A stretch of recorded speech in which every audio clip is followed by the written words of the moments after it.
ፍቅረኛ በካንሰር ነው የሞተችውና ከዛ በኋላ በጣም ከባድ ጊዜ ዲቫስቴቲንግ የሆነ ከባድ የሀዘን ጊዜ ነበር ያሳለፍኩት። ሰርግ ኤርሚያስ መቼ ነው የሚያደርገው? በትክክልም ሀና መልኳም በእርግጥ ፀሐይ ይመስላል፣ ግን በጨለማ ላይ የወጣች ፀሐይ ነች።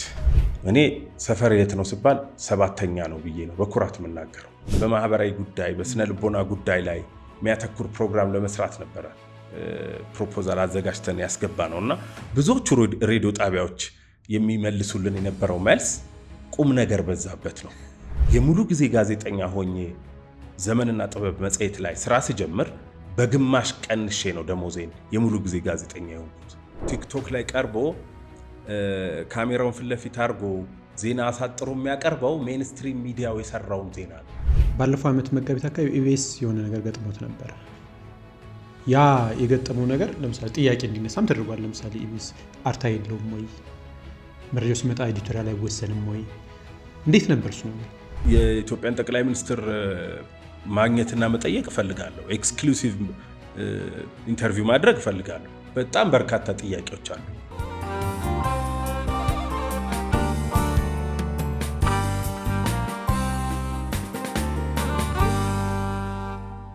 ጤና ይስጥልኝ። ምን ይሉ ፖድካስት ላይ ትገኛላችሁ። ምን ይሉ ደስ ይበለው ነኝ። ዛሬ ሰዎች ምን ይሉ ስንል አዲስ እንግዳ ይዤ መጥቻለሁ። እንግዳይን ከማስተዋወቂያ በፊት ግን ዩቲዩባችንን ሰብስክራይብ በማድረግ አብራችሁን እንድትቆዩ በአክብሮት ጋብዛለሁ። እንግዳዬ ኤርሚያስ በጋሻው ከኛ ጋር አለ። ኤርሚያስ እንኳን ደህና መጣህ። እንኳን ደህና ቆያችሁ። የኢቢኤሱ ጋዜጠኛ፣ የኢቢኤሱ ታዋቂ ሰው ነህ አሉ። እንግዲህ እውቅናው ይቆየንና እንኳን ደስ አለ ልበል። እንኳን አብሮ ደስ አለ። የማስተዋል ኮንሰርት ላንተ ይሁን የደስታ የተለየ ስሜት ፈጥሮብሃል ይመስለኛል። አዎ፣ ጥሩ ነገር ነበር። ከባድ ጊዜ ነበር ያሳለፍኩት ያለፈው ዓመት እና ፍቅረኛ በካንሰር ነው የሞተችው እና ከዛ በኋላ በጣም ከባድ ጊዜ ዲቫስቴቲንግ የሆነ ከባድ የሀዘን ጊዜ ነበር ያሳለፍኩት። ከዛ በኋላ በጣም እንዴት ብዬ እንደምገልጸው አላውቅም። በጣም መኖር የምትጓጓ የነበረች፣ በጣም ብዙ ተስፋ የነበራት፣ ለቤተሰቦቿም ደግሞ በጣም ብዙ ዋጋ የከፈለች ሰው ነበረች። እንደ ፍቅረኛ ምናምን አብሮ እንደነበረ ሰው ብቻ ሳይሆን እንደ ሰው ልጅም ነው በጣም ያዘንኩላት ወይም ያሳዘነችኝ። ከዛ አይነት ስሜት ውስጥ ነበር የቆየሁት ለረጅም ጊዜ። ከዛ በኋላ እንግዲህ ህይወት ይቀጥላል። እንግዲህ እንደ እግዚአብሔር ፈቃድ አሁን ደግሞ ሀና ተክሌ የምትባል ሰው ወደ ህይወት መጣለች። ይሄ በሙሉ በእግዚአብሔር የሆነ ነገር ነው። ነገሩ በጣም ታሪካዊ እና በጣም ሰርፕራይዚንግ እና ስሜት በሚሰጥ መልኩ እንዲሆን ማድረግ ፈልጌ ስለነበር እንደዛ አድርጌያለሁ። ኮመንት እያነበብኩ ነበር ሶሻል ሚዲያ ላይ ያገባ ያላገባ ምናምን የሚል ኮመንት አንብቤያለሁ። በጣም ብዙ ሰው ደስተኛ ነበር። ድባቡ እንዴት ነበረ? እኔ በጣም ይሄ ድራማቲክ የሆነ ሴታፕ ማድረግ አልፈለግኩም። በጣም ናቹራል እንዲሆን፣ በጣም ስሜት የሚሰጥ እንዲሆን ነው እንደዛ አስቤ ነው ያደረግኩት። እንግዲህ ወደፊት ደግሞ የሚሆነውን ነገር እናያለን። ቅዳሜ እኔ ፖድካስት ኢንተርቪው የተሰረዘ በዚህ ምክንያት ነው ማለት ይቻላል። እኔ ተደዋውለን ነው ኦልሬዲ ይቀየርልኝ ማለት ስትለኝ ኦልሬዲ ስራ በጣም አስቸኳይ ስራ አለብኝ አልከኝ። እንግዲህ ይሁን ብለህ የአስቸኳይ ስራ እንግዲህ ይሄ የላይፍ ፕሮጀክት ነበር ማለት ነው። እንትን ላይ ሶሻል ሚዲያ ላይም የጨለማ ውስጥ የመጣች ፀሐይ ናት የሚል ሀሳብ አስፍራሃል። ያንን የነበረህን የጨለማ ጊዜ የመርሻ መንገድህ እንዴት ነበረች? አዎ፣ ሀና ተክሌ በእውነትም በጨለማ ላይ የወጣች ፀሐይ ነች። እኔ እንዲህ አይነት ሪሌሽንሺፕ ውስጥ የመግባት እንትን አልነበረኝም። ተስፋ መቁረጥ ነገሩ በጣም ከባድ ነበር። በጣም የሚሰብር፣ በጣም የሰበረኝ፣ በጣም የተጎዳሁበት ሁኔታ ውስጥ ነበር የነበርኩት። እዛ ጨለማ ውስጥ ነው ሀና የመጣችው። በጣም እግዚአብሔርን የምትፈራ፣ በጣም ሰውን የምትፈራ፣ ራሷን የምታከብር፣ ሰውን የምታከብር ሰው ነች እና በጣም በትዕግስት ነው ወደ ራሷ መስመር ውስጥ ያስገባችኝ እና እንግዲህ እስካሁን ድረስ በራሴ መንገድ ሪሌሽንሺፕ ብዙ እንትን ለማድረግ ሞክሬያለሁ። ያን ያህል በጣም ሃይማኖተኛ እንኳን ባልሆን ሁሉ በምክንያት ነው የሚሆነው ብሎ የሚያምን አይነት ሰው ነኝ እና ይሄ ከእግዚአብሔር የመጣ ነገር ስለሆነ ይሄን መቀበል አለብኝ የሚል ከራሴም ከእግዚአብሔርም ጋር ተነጋግሬ የተቀበልኩት ነገር ነው እና ሀና መልኳም ፀሐይ ይመስላል፣ ግን በጨለማ ላይ ወጣች ፀሐይ ነች። የተጎዳን ሰው መልሶ የራስ ማድረግ፣ ጤነኛ ማድረግ፣ ከዛም ደግሞ የትዳር አጋር ማድረግ ጉብዝናም የልብ ቁንጅናም ይጠይቃል ብዬ አስባለሁ።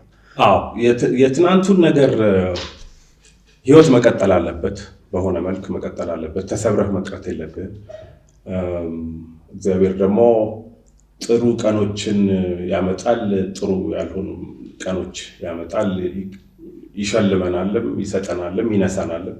የሁሉ አድራጊ ፈጣሪ እሱ ስለሆነ እንግዲህ ይህንን አድርጓል። እኛም ደስ ብሎ ተቀብለናል። ከሀና ጋር ይሄ ተዋወቃችሁ? በሶሻል ሚዲያ የተዋወቅ ነው። ከዛ በኋላ እያወራን ከነበርኩበት ስሜት ለማውጣት መጀመሪያ የሞቶቿ ፍቅረኛም እያለች የሶሻል ሚዲያ ጓደኛ ነበራችሁ? ነበርን፣ ግን ምንም አይነት እንትን አልነበረንም። እንዲህ የማውራት እንዲህ ያለ እንትን ኮንቨርሴሽን አልነበረንም። ከዛ በኋላ ግን የማውራት ነገር መጣ፣ የመግባባት ነገር መጣ። እንዳልኩ በጣም በትዕግስት እኔን ወደ ጤናማ ስነ ልቦና ወይም ጤናማ ሁኔታ ለመመለስ ነው መጀመሪያ የሞከረችው። አይ ቲንክ እሱ ፕሮሰስ ይመስለኛል ፍቅር እንዲይዘኝ ያደረገኝና ወደ መስመር ውስጥ የከተተኝ። ጋዜጠኛ ሆነ ደግሞ በብዙ ሰው ትከበባለህ። ተከበህ ግን ውስጥን የሚያዳምጥ ሰው ልታጣ ትችላለህ። እንዴት ነገር አልገጠመም? በጣም ብዙ ሰው ነው የማውቀው፣ በጣም ብዙ ሰው ነው ደግሞ የሚያውቀኝ። እንደምታውቀው ይሄ ዘመን በጣም የጠድፊያ ዘመን ነው። በጣም ወደ ግለሰባዊ ህይወት የሚተኮርበት ጊዜ ነው። በጣም የራሴ የምትላቸው ሰዎች ካልሆኑ በስተቀር ሰው ከሰው ጋር ለመደማመጥ ጊዜም ትኩረትም ላታገኝ ትችላለህ፣ ላይሰጥ ይችላል ሰው። ሁሉም የራሱ ሄዴክ ስላለበት ማለት ነው። እና በሰዎች ተከበህ ብቸኛ የምትሆንበት ጊዜ አለ። አይሚን ውስጥ ያለውን ህመም ሼር የምታደርገው የምታካፍለው ሰው ላታገኝ የሚችልበት ሁኔታ አለ። ግን ያው ደግሞ ሁሉ ነገር ጭልም አይልም። አንዳንድ በጨለማ ውስጥም የሆነ ብርሃን ይፈነጥቃል። የብዙ ጋዜጠኞችም ችግር ይመስለኛል። ምክንያቱም እኔም ጭምር ብዙ ዓመት ስትኖር ህመምህን በስራ አጋጣሚ የሚደርስብህ ህመም አለ። በቤተሰብ አካባቢ የሚኖር ችግር የራስ ህመም ይሆናል። ራስ ደግሞ መሆን የምትፈልገው አለ። በእኛ ሀገር የጋዜጠኝነት ህይወት ደግሞ አለና ሌላው ላይ የምናየው ችግር ይመስለኛል። ደግሞ የቴሌቪዥን ጋዜጠኛ መሆን፣ በአጠቃላይ ጋዜጠኛ መሆን ደህና ሆነህ መታየት የሚፈልግ ስራ ነው። በጣም አስቸጋሪ በግል ህይወት በጣም አስቸጋሪ ሁኔታ ላይ እንኳን ብትሆን ስራው ደህና ሆነህ መታየት ይፈልጋል። ቴሌቪዥን እኛ እንኳን እንደው ዜና ክፍል ስለሆነ የምንሰራው ብዙ ስክሪን ላይ የመውጣት ሁኔታ የለንም እንጂ ስክሪን ላይ የሚወጡት እኛም በተለያየ ሁኔታ ከሰዎች ጋር ስንገናኝ በጣም ዲፕረስድ ሆነህ እንኳን ቢሆን በጣም ደስ የማይል የግል ህይወት ሁኔታ ውስጥ ሆነህ እንኳን ቢሆን ጋዜጠኝነት ደህና ሆነህ መታየት ይፈልጋል። ምክንያቱም ከሰዎች ጋር መነጋገር፣ ከሰዎች ጋር መግባባት፣ ሰውን ማግባባት፣ ማነጋገር የሚፈልግ ስራ ስለሆነ አንዳንድ ጊዜ ራስን ለማዳመጥ ጊዜም ላታገኝ ትችላለህ። እንግዲህ ሁሉም ሙያ ኦኩፔሽናል ሃዛርድ አለው። አንዱ የጋዜጠኝነት ኦኩፔሽናል ሃዛርድ ደህና ሆነህ መታየት። በስራ አጋጣሚ ለምሳሌ ብዙ አካባቢ ትሄዳለህ እኮ የሆኑ ችግሮችን ታያለህ፣ ትመለከታለህ። ማትናገራቸው ግን ውስጥህ የሚቀሩ ግን ውስጥህን የሚያሙ እነዛ ህመሞች ግን ብዙ ጊዜ የሚቆዩ ብዙ የኛ ሀገር ጋዜጠኛ ደግሞ ሳይካትሪስት የማየት ስነልቦና ባለሙያ ሄዶ የማውራት ችግር አለብን። ለምሳሌ አንተ በዛ በችግሩ ወቅት ሂደት አውቃለህ እንደዛ አይነት ነገር? ሄጃለሁ። በተቻለ መጠን ራሴን ለማከም ነው የሞከርኩት። ምናልባት የተማርኩትም ትምህርት ረድቶኝ ይሆናል፣ ግን ባለሙያ ጋር መሄድ በጣም አስፈላጊ እንደሆነ አምናለሁ። ግን እንደሱ አይነት ሁኔታ አልፈጠርኩም ነበር። በተቻለ መጠን ከራሴ ጋር ለመነጋገር ከአምላኬ ጋር ለመነጋገር እና ራሴን ለማከም ነው የሞከርኩት። ተሳክቶልኝ ይሆናል አይሆንም አላውቅም። የማስተዋልን ግን ያልከው ነገር በጣም ጥሩ ነገር መነሳት ያለበት ምንድነው፣ በጋዜጠኝነት ህይወት ውስጥ ትራውማቲክ የሆነ ኤክስፒሪየንስ የምናሳልፍባቸው ጊዜዎች አሉ። ለምሳሌ አሁን ጦርነቶች፣ ግጭቶች በሚሆኑበት ጊዜ እነዛን ጦርነቶች፣ ግጭቶች ሽፋን ለመስጠት ወደዛ ቦታ የምትሄድበት ሁኔታ አለ እና እዛ እንደዚህ አይነት ቦታዎች ላይ እንደው የቅርቡን የኛ ሀገር እንኳን ምሳሌ ብናነሳ የሰሜን ኢትዮጵያን ጦርነት ለመዘገብ ወደ ስፍራው ተጉዘው የነበሩ በርካታ አንተን ጨምሮ በርካታ ጋዜጠኞች ነበራችሁና በዛ ጦርነት ወቅት ቦታው ላይ ስትገኙ ያያችሁትን ሁሉ አትናገሩም። ያው በጋዜጠኝነት የታየ ሁሉ የማይነገር ማለት ነው። ግን ኤክስፒሪየንስ ያደረጋቸዋቸው በጣም በርካታ ትራውማቲክ የሆኑ ሁኔታዎች አሉ። ከዛ ስትመለሱ እኔ እንግዲህ ምን ያህል ጋዜጠኛ የስነ ልቦና ባለሙያ ጋር ሄዶ ራሱን ለማከም እንደሞከረ አላውቅም፣ ግን ያስፈልገዋል። በውጭ ሀገር በትልልቅ ሚዲያዎች ላይ የሚሰሩ ጋዜጠኞች የዩክሬንን ጦርነት ሽፋን ሰጥተው ሲመለሱ፣ የእስራኤል ጋዛን ጦርነት ሽፋን ሰጥተው ሲመለሱ፣ ሶሪያ ደርሰው ሲመለሱ እንዲህ አይነት የስነ ልቦና መዛባት ያጋጥማቸዋል እና ያደገ ሲስተም ስለሆነ ያላቸው ወደ ስነ ልቦና ባለሙያ ጋር ሄደው ያንን ያሳለፉትን ትራውማቲክ የሆነ የጦርነት ኤክስፒሪየንስ የሚያክሙበት ሁኔታ አለ። እኛ ከትራውማችን ጋር ነው እንድንኖር። የኔ ምሳሌ ማንሳት ይችላል። እኔ ከ2010 ጀምሮ በተነሱ የተወሰኑ ግጭቶች ላይ የመዘገብ አጋጣሚ ገጥሞኛል። በትንሹ 5 አካባቢ ቦታዎች፣ የሰሜኑ ጦርነት ደግሞ በሰፊው 3-4 ወር ቆይቻለሁ። ከመጣው በኋላ ስራ ነው የምገባው፣ እረፍት እንኳን አልወጣም። ግን አሁንም ለመሄድ እኮ አስባለሁ ነኝ፣ ግን ሂጄ አላውቅም። ማን ጋር ነው የምሄደውስ? ሳወራ የሚቀበለኝ ሰው አለ? ስሜቴን የሚረዳኝ ሰው አለ? እሱ አንዱ ጥያቄ ነው። ከዛ በተጨማሪ ያየኋቸው ምስሎች፣ የተመለከቱት ማህበረሰብ፣ በመንገድህ የሚያጋጥምህ ነገር በሙሉ አምሮላል። ለምሳሌ ለመጀመሪያ ጊዜ ሬሳ ያየሁ 2010 ህዳር ወይም ጥቅምት አካባቢ ነው። ሬሳ ማየት ሳይሆን ያገዳደል ሁኔታው ይለያል። ጅምላም ተመሳሳይ አይቻለሁ። ከመጣው በኋላ ግን እነዛን ትራውማዎችን እንዳያስቋቸው ናቸው። መያዜ ብቻ አይደለም፣ የሆኑ ቀን እንቅልፍ ይነሱኛል። አሁንም ድረስ ነው የምልህ። ምክንያቱም የሆነ ጦርነት ሲነሳ ትዝ የሚለኝ እነዛ ነገር ስለሆኑ የሰው ልጅ ሲቃጠል ተመልክቻለሁ። እንግዲህ ያንን ምስል አስበው አእምሮ ውስጥ እንዴት እንደሚመስ። ብዙ ጋዜጠኛ ደግሞ ጦርነቱን ባይዘግብ እንኳን በኢትዮጵያ የኢኮኖሚ ሁኔታ እንኳን ጋዜጠኛ ሆነ ብዙ ነገር ፊት ለፊት እየሳክ የምታየው ከጀርባ ግን የምትኖርበት ቤትና ኑሮ ከባድ ይመስለኛልና ያን አይነት ነገር አለመኖሩ ትንሽ ይከብዳል። ምናልባት በጣም ከኛ የባሰ ከትራውማ የባሰ በጣም ከባድ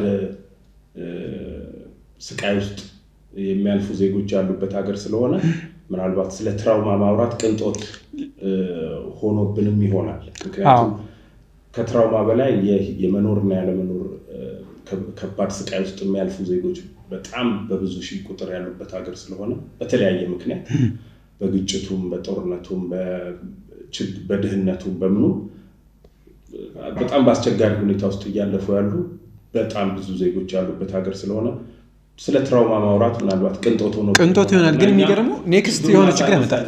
ችግሩን አሳንሰን የምንመለከተውና አብረን ነው የምንኖረው ከኛ የበለጠ ነገር እያየን ስለምንኖር ይመስለኛል። እኔም እንደዛ ነው የማስበው። ምክንያቱም ከጀርባ ከጎን ከፊት ለፊት የምታየው ነገር ብዙ ሆኖ ነው፣ ግን ህይወታችን ላይ የራሱ ጠባሳ አለው። ጋዜጠኛው በተቻለ መጠን ለማህበረሰቡ ሲደርስ የተሻለ ሆኖ መገኘት አለበት።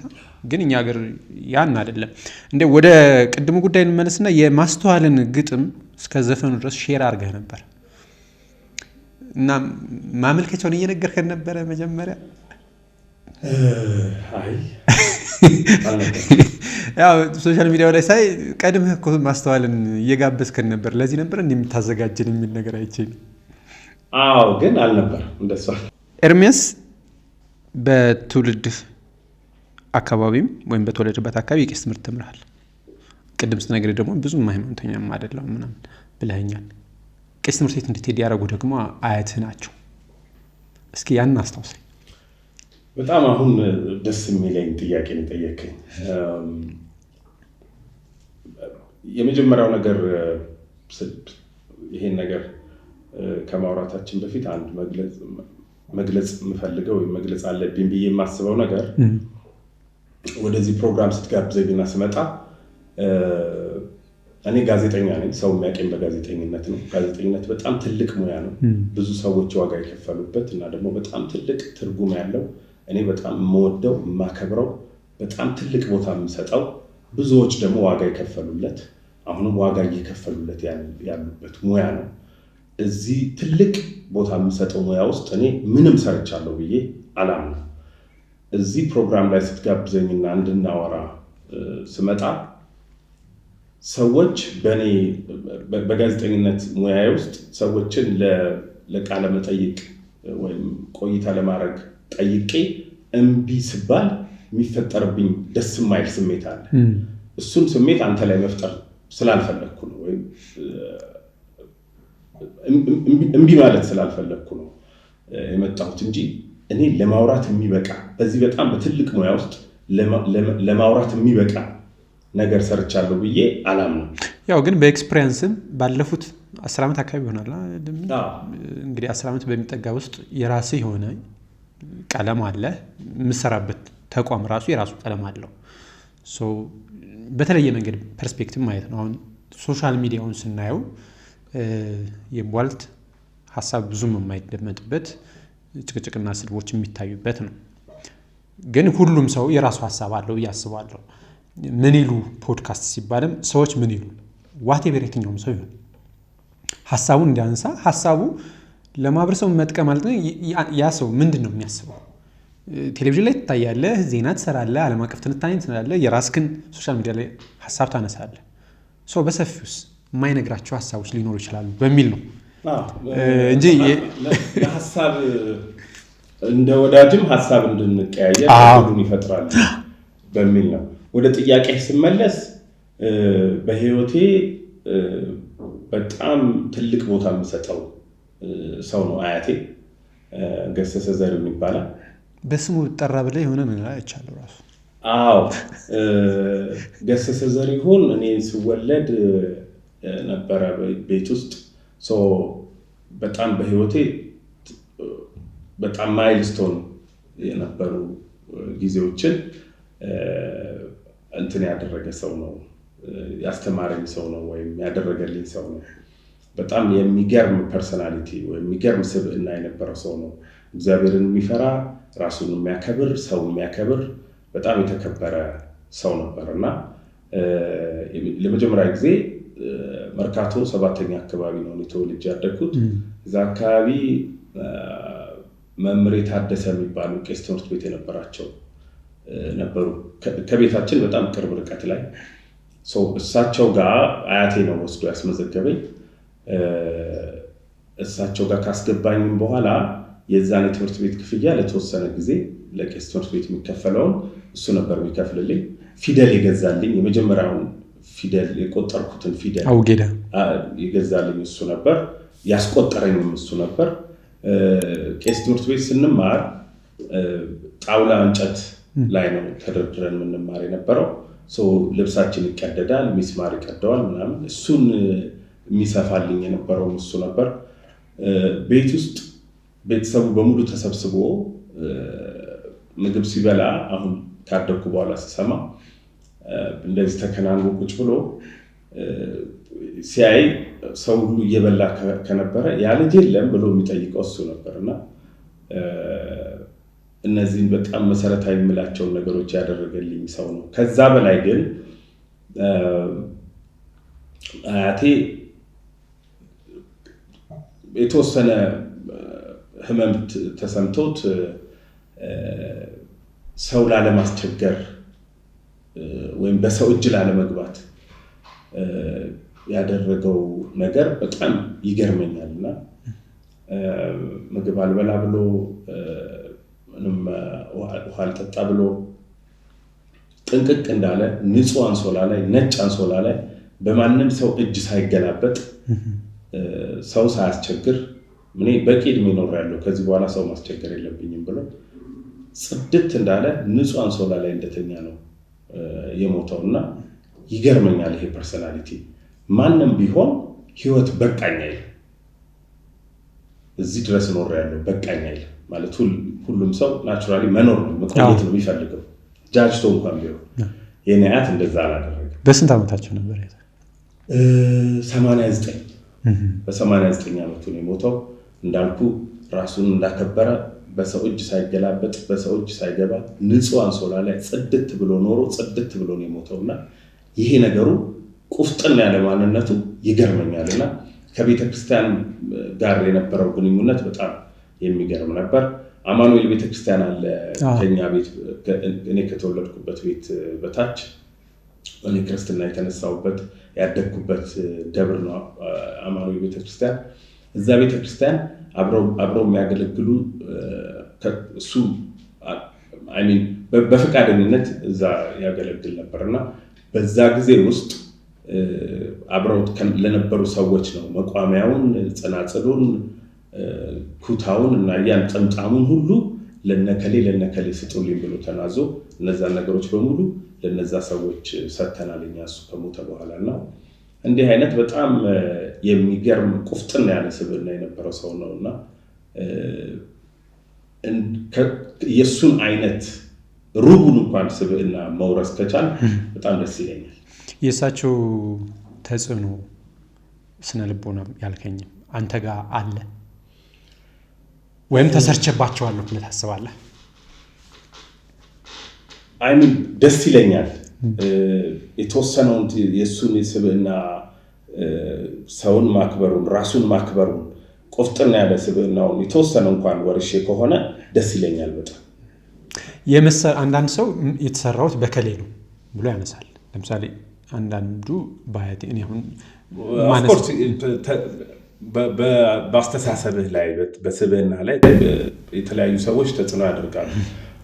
የትኛው ምን ያህል ተጽዕኖ አድርጓል የትኛው ምን ያህል አድርጓል የሚለውን ማወቅ ከባድ ይሆናል። ግን ሰው የሚሰራው በቤተሰብ በማህበረሰብ በአካባቢው ባለው ሁኔታ ነውና ያው የነዚህ ሁሉ ድምር ውጤት ነው። ምናልባት አሁን ላለሁበት ሙያ ተጽዕኖ አድርጎ ከሆነ አያቴ በጣም ቴሌቪዥን ያይ ነበር። ዜና በጣም ይወድ ነበር። የዜና ሰዓት አያልፈውም ነበር። ምናልባት ዜና በጣም ከዜና ጋር በፍቅር የወደኩት አያቴ ዜና ሲያይ እያየው ስላደኩ ይሆናል ብዬ አስባለሁ። ተጽዕኖ አድርጎብኝ ሊሆን ይችላል። ዜና በጣም ነበር የሚወደው። ቤት ውስጥ ቁጭ ብሎ ዜና ሲመጣ ጋቢውን ገለጥ አድርጎ ዜና ያይ ነበርና እያንዳንዷ የዜና ሰዓት አታመልጠውም ነበር። ማታ ማታ ላይ ያለችው ዳንቴል የምትሸፈነው ቴሌቪዥን ነበረች። ብዙዎቻችን ለምሳሌ እኔ ቴሌቪዥን ያየሁት ሰው ጋር እየሄድኩ ነበር በተለይ 120 ለማየት በቃ። ከዛም ቅዳሜ 5 ሰዓት አካባቢ ፊልም ይታይ ነበረ። እሱን 25 ሳንቲም ትከፍልና የሆነ ካፌ ወይም ሻይ ቤት ታያለ። የመርካቶ እንደተወለድክ ነግረኛል። መርካቶ ያለው ስብጥር የእድገትህን ወይም ደግሞ አሁን ላለህበት ማንነት የራሱ ተጽዕኖ አለው ብዬ አስባለሁ። በጣም መርካቶ 7ኛ ነው የተወለድኩት ያደግኩት። የተለያየ አይነት ሰው ያለበት የተለያየ አይነት ማህበረሰብ ያለበት አካባቢ ነው። መርካቶ ማደግ እና 7ኛ ማደግ ሰው እንድትሆን ያደርጋል። ከምንም በላይ ሰውነትን እንድታስቀድም ያደርጋል። ምክንያቱም ከየትኛውም የኢትዮጵያ አካባቢ ሰው መጥቶ ሰርቶ የሚኖርበት የሚያድግበት አካባቢ ነው። ከሁሉ በላይ ከማንኛውም አይነት ሰው ጋር ከማንኛውም የሰው ልጅ ፍጡር ጋር ተግባብተህ መኖር የምትችልበትን ስብዕና እንድታገኝ ያደርጋል። መርካቶ መወለድ 7ኛ መወለድ እና እዛ ማደግ። እኔ ሰፈር የት ነው ሲባል 7ኛ ነው ብዬ ነው በኩራት የምናገረው። ብዙ ሰው 7ኛም በተለያየ እንትን ያነሱታል። እንግዲህ እንደ እይታህ ነው ማየት የምትችለው። ኔጌቲቭን ከሆነ ኔጌቲቭ ብቻ ይመጣል አእምሮ። እኛ ግን 7ኛ ያደግን 7ኛ የተወለድን ሰዎች 7ኛ ምን እንደሆነ በትክክል ስለምናቅ በትክክል ስለሚገባን ምን ማለት እንደሆነ 7ኛ ነው የተወለድ ነው ስንል በጣም በኩራት ነው ምንናገረው። አብዛኛው በጣም በንግድ እንቅስቃሴ ውስጥ ያለ ሰው ነው። ግን በተለያየ የሙያ ዘርፎችም ደግሞ ትልልቅ ሰዎችም የወጡበት አካባቢ ነው። ከአርት ጀምሮ በጋዜጠኝነትም በተለያዩ ሙያ ዘርፎች በጣም ትልልቅ ሰዎች የወጡበት አካባቢ ነው። በጣም የምናከብረው ጋዜጠኛ መሐመድ ሰልማን አሁን ቢቢሲ አማርኛ ውስጥ ነው የሚሰራው። የ7ኛ ልጅ ነው። ገነነ መኩሪያም ለኛ ሰፈር በጣም ቅርብ ነው። በጣም ብዙ ትልልቅ አርቲስቶች እና አብዱኪያር የወጡበት አካባቢ ነው። በተለያየ ዘርፍ ስሙ ሊጠራ የሚችል ሰው የወጣበት ሰፈር ነው። ከምንም በላይ ግን ሰው መሆን ከሰው ጋር መኖር መቻል የምትማርበት ቦታ ነው 7ኛ እና እዛ ሰፈር መወለዴና ማደጌ ከየትኛውም አይነት ሰው ጋር መኖር እንድችል መግባባት እንድችል የትኛውም የኢትዮጵያ አካባቢ ሄጄ በቀላሉ ከሰዎች ጋር ተቀላቅዬ እንግድነት ሳይሰማኝ ከሰዎቹ ጋር ማንኛውንም አይነት ሰው መቀበል እና አብሮ ተቀላቅሎ መኖር መቻል የሰጠኝ 7ኛ። ዩኒቨርሲቲ የተማርኩት ነበር። ዩኒቨርሲቲ የተማርኩት ባሌ ነው። ባሌ ነው የተማርኩት። መደወላቡ ዩኒቨርሲቲ ነው የተማርኩት። 2ኛ ዩኒቨርሲቲ ተከፍቶ 2ኛ ባች ነው ውሃ ምናምን መጥራት የነበርኩት። እኔ የመንግስት ትምህርት ቤት ነው የተማርኩት። መጀመሪያ አዲስ ከተማ አካባቢ ፈለገ ሕይወት የሚባል የመጀመሪያ ደረጃ ትምህርት ቤት የተማርኩት። ከዛ በኋላ ባልቻ አባ ነፍሶ ነው የተማርኩት ልደታ አካባቢ። ከዛ ድላችን የሚባል ትምህርት ቤት ተማርኩኝ አማኑኤል አካባቢ። ከዛ ፕሪፓራቶሪ አዲስ ከተማ ትምህርት ቤት የተማርኩት። በእነዚህ ሁሉ የትምህርት ዓመታት ተመሳሳይ ነገር የነበረኝ በሁሉም ትምህርት ቤት ሚኒ ሚዲያ ቢሮ ውስጥ ኤርሚያስን ታገኘዋለህ። 5ኛ ክፍል አንድ ቀን አሁን ስሟን የዘነጋኋት አማርኛ አስተማሪ በትክክል አስታውሼ ከሆነ ሰመመን ይመስለኛል የሲሳይ ንጉስ መጽሐፍ አመጣች። የመጀመሪያ መጽሐፍ ነው እሱ። አመጣችና እሱን መጽሐፍ ከአማርኛ ከትምህርት መጽሐፍ ውጪ የተለያዩ መጽሐፎችን እያመጣች እንድናነብ ታደርገን ነበርና ያንን መጽሐፍ አምጥታ አይ ቲንክ በደንብ አስታውሼ ከሆነ ስረብሽ አይታኝ ይመስለኛል ናውጣ ብላ እንዳነባ አደረገችኝና ቆሜ ሰመመንን አነበብኩ። ለተማሪ መደመጥ በጣም ደስ የሚል ነገር መሆኑን ያወቅኩት 5ኛ ክፍል ሆኜ። ጋዜጠኝነት የሚባል ሙያ በስም አላቀው፣ ጋዜጠኝነት የሚባል ፕሮፌሽን በስም አላቀው ነበር ያኔ። ግን በ5ኛ ክፍል ንቃተ ህሊናዬ በ5ኛ ክፍል አረዳዴ መደመጥ ሰዎች ዝም ጸጥ ብለው ሲያዳምጡ ምን አይነት ደስ የሚል ስሜት እንዳለው ያወቅኩት የዛን ቀን ነው። ምናልባት ስሙን ማላቀው የጋዜጠኝነት ሙያ ውስጥ የገባው የዛን ቀን ሊሆን ይችላል ብዬ ገምታለሁ። ከዛ ጊዜ በኋላ በተደጋጋሚ ወጥቼ እንዳነብ ታደርገኝ ነበርና በጣም ደስ የሚል የማንበብ አሁን ድረስ ላለኝ የማንበብ ፍቅር ያ መሰረት የጣለ ይመስለኛል። ከዛ በኋላ ባለው ጊዜ በሙሉ እንዳልኩ ቤት ውስጥም ቴሌቪዥን ዜና አይ ነበር፣ ሬዲዮ በጣም ሰማ ነበር። አዲስ ዘመን ጋዜጣ እሁድ የልጆች አምድ አለ። ከዛ የልጆች አምድ ላይ እየገለበጥኩ በደብተር የተለያዩ ጽሁፎችን የተለያዩ ታሪኮችን እያዘጋጀሁ ወስጄ ሚኒ ሚዲያ አነብ ነበርና በሙሉ የትምህርት ዘመኔ 12ኛ ክፍል ፕሪፓራቶሪ አዲስ ከተማ ትምህርት ቤት ተምሬ እስከምወጣ ድረስ ሚኒ ሚዲያ ያሰራውበት አመት የለም። ግን ዩኒቨርሲቲ ላይ እሱን አልመረጥክማ? አዎ ወደ እሱ ልመጣለሁ።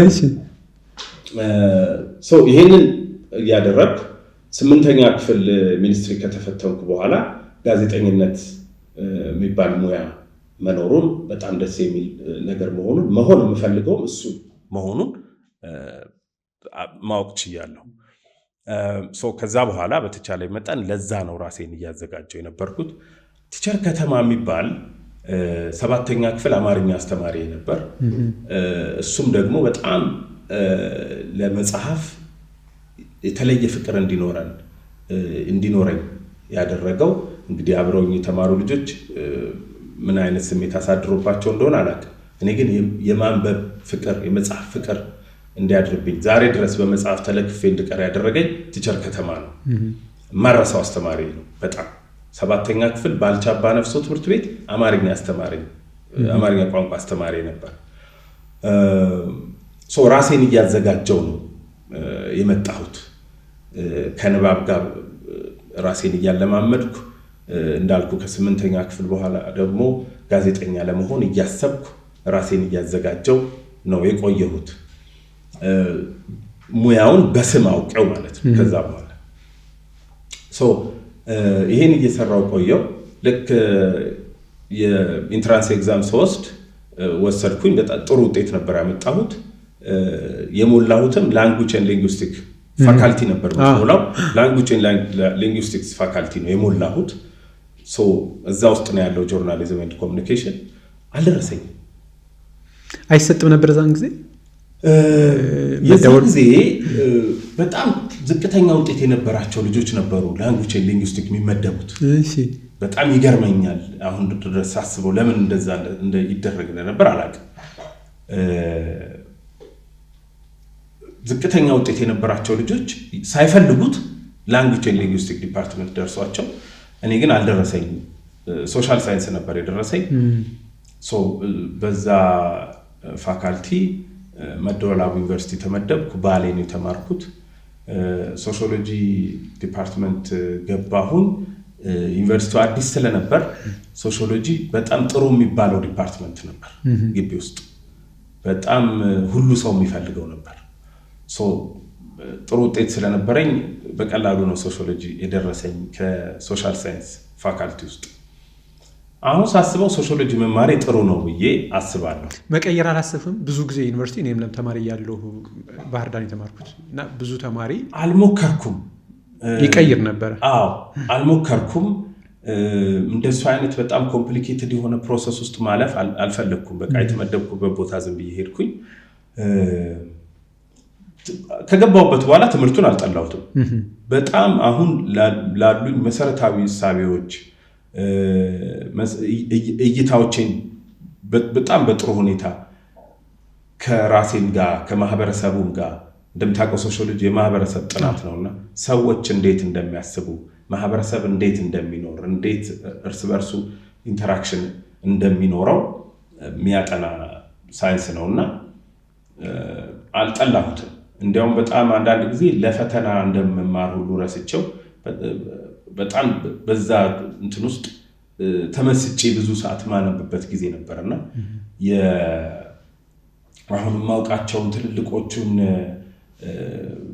የዓለምን ቅርጽ የወሰኑትን እነ ካርል ማርክስን እነ ኤሚል ደርካይምን በሙሉ ያወቅኩት ሶሺዮሎጂ ዲፓርትመንት ገብቼ ነው እና ስለነሱ የማንበብ ዕድል እነ ማክስ ዌበርን የጻፏቸውን ትልልቅ የሶሺዮሎጂካል ቲዮሪስ ማወቅ የቻልኩት እዛ ዲፓርትመንት ነው። ዓለምን የማይበትን በጣም ጥሩ መነጽር የሰጠኝ ዲፓርትመንት ስለሆነ አልጠላሁትም። ምናልባት አሁንም ለምሰራው ስራ በጣም በእጅጉ ጠቅሞኛል ብዬ አስባለሁ። ከዛ በኋላ ከዩኒቨርሲቲ ከወጣሁ በኋላ ሶሻል ሳይንስ ጋዜጠኛ ለመሆን ተያያዥ ዲፓርትመንት ስለሆነ የተለያየ ቦታ ለመግባት ሞክሬ ነበር። ግን በአጋጣሚ ያኔ በቀጥታ ጆርናሊዝም የተማሩ ሰዎች ብቻ ነበረ ሁሉም ሚዲያ ይቀጥር የነበረውና መግባት አልቻልኩም። አስተማሪ ሆንኩኝ። ሆሊ ሴቪየር የሚባል ትምህርት ቤት መድኃኔዓለም አካባቢ ሆሊ ሴቪየር የሚባል ትምህርት ቤት አስተምር ነበር። ለ1 ዓመት ሶሻል ሳይንስ እዛ አስተምር ያለው አስተማሪነት አንዱ መክሊቴ ይመስለኛል። በጣም ደስ ብሎኝ በጣም ወድጀው የሰራሁት ስራ ነበር ለ1 ዓመት። ከዛ በኋላ ይሄንን እያደረኩ የተለያዩ ጽሁፎች ጽፍ ነበር፣ ለጋዜጦች ልክ ነበር፣ ለመጽሔቶች ልክ ነበር። የተወሰኑት ይወጡ ነበር፣ የተወሰኑት አይወጡም ነበር። ግን ደስ ይለኝ ነበር እኔ መጻፍ። ይወጣል። የትኛው መጽሔት ላይ ወጣል? በጣም ትልልቅ መጽሔቶች ነበሩ 2001 እስከ 10 ድረስ በተለይ እስከ 8 የሆኑ መጽሔቶች ላይ የወጡ ጽሁፎች ነበሩ። ከዛ በኋላም ሰርቻለሁ መጽሔት ላይ። ጋዜጠኝነት ስጀምርም ከመጽሔት ነው የጀመርኩት። ከመጽሔት ነው የጀመርኩት? ኢቢኤስ ይመስለኝ ነበርኩ። አይደለም፣ ከመጽሔት ነው የጀመርኩት። ከዛ በኋላ የመጀመሪያ ስራ ከአስተማሪነት በኋላ የጀመርኩት ማረሚያ ቤት ነው። ማረሚያ ቤት ሸዋሮቢት ሄጄ ትንሽ ለየት ያለ አድቬንቸረስ ነገር እወዳለሁ መሰለኝ። ለየት ያለ ነገር ጋር መጋፈጥ፣ ማላቀው አዲስ ነገር ጋር መጋፈጥ ደስ ይለኛል መሰለኝ። ክፍለ ሀገር ብዙ ሰው የአዲስ አበባ ልጅ ክፍለ ሀገር ሄዶ መስራት ብዙ እንትን አይደለም፣ ብዙ ፍላጎት የለው ማለት ቢሆንለት ሁሉም አዲስ አበባ ስራ ቢገባ ደስ የሚለው። እኔ ግን ብዙ እንትን አልነበረኝም፣ ብዙ አላቅማማውም። ማረሚያ ቤት ተወዳድሬ ሶሻል ወርከር ሆኜ እዛ ተቀጠርኩኝ። ማረሚያ ቤት ኦልሞስት 3 ዓመት የሚጠጋ ጊዜ ሰርቻለሁ። በጣም የሚደንቅ ኤክስፒሪየንስ፣ የሰው ልጅ ባህሪ፣ የሰው ልጅ ማንነት፣ የተለያየ አይነት ሰው አንድ ቦታ ሆኖ ሲኖር እንዴት አይነት ስብዕና እንዳለው ያየሁበት ጊዜ በጣም የሚገርም የብዙ ሰዎችን ህይወት ለማወቅ አጋጣሚ የፈጠረልኝ ጊዜ ነበር። ማረሚያ ቤት ውስጥ የላይፍ ስኪል ትሬኒንግ እንሰጥ ነበር።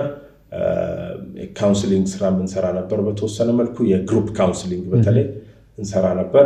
እሱ በጣም ጥሩ ኤክስፒሪየንስ ነበር በጣም። ከዛ በኋላ ፍርድ ቤት ሰርቻለሁ። ፍርድ ቤት አውቃለሁ። ፌደራል ጠቅላይ ፍርድ ቤት 6 ኪሎ ሰርቻለሁ። እዛ 2 ዓመት አካባቢ በስርዓተ ጾታ ጉዳዮች ላይ በፌደራል ፍርድ ቤቶች ላይ ያለውን የስርዓተ ጾታ ሁኔታ የመከታተል ነገር ነበር። ያንን እየሰራው የተለያዩ ሬዲዮ ጣቢያዎች ላይ አየር ሰዓት ወስጄ፣ ያው መቀጠሩ እንዳልኩ በጣም የማይሆን ሲሆን ለምን የራሴን አየር ሰዓት ወስጄ ሬዲዮ ላይ ለመስራት አልሞክርም ብዬ አሁን እንዲያውም አሃዱ ሬዲዮ እየሰራ ያለ አንድ ዳዊት አርያ የሚባል ወዳጅ አለኝ። ከሱ ጋር የተለያዩ ፕሮፖዛሎች እያዘጋጀን ሬዲዮ ጣቢያዎች ላይ ለመስራት እንሞክር ነበርና ብዙ ጊዜ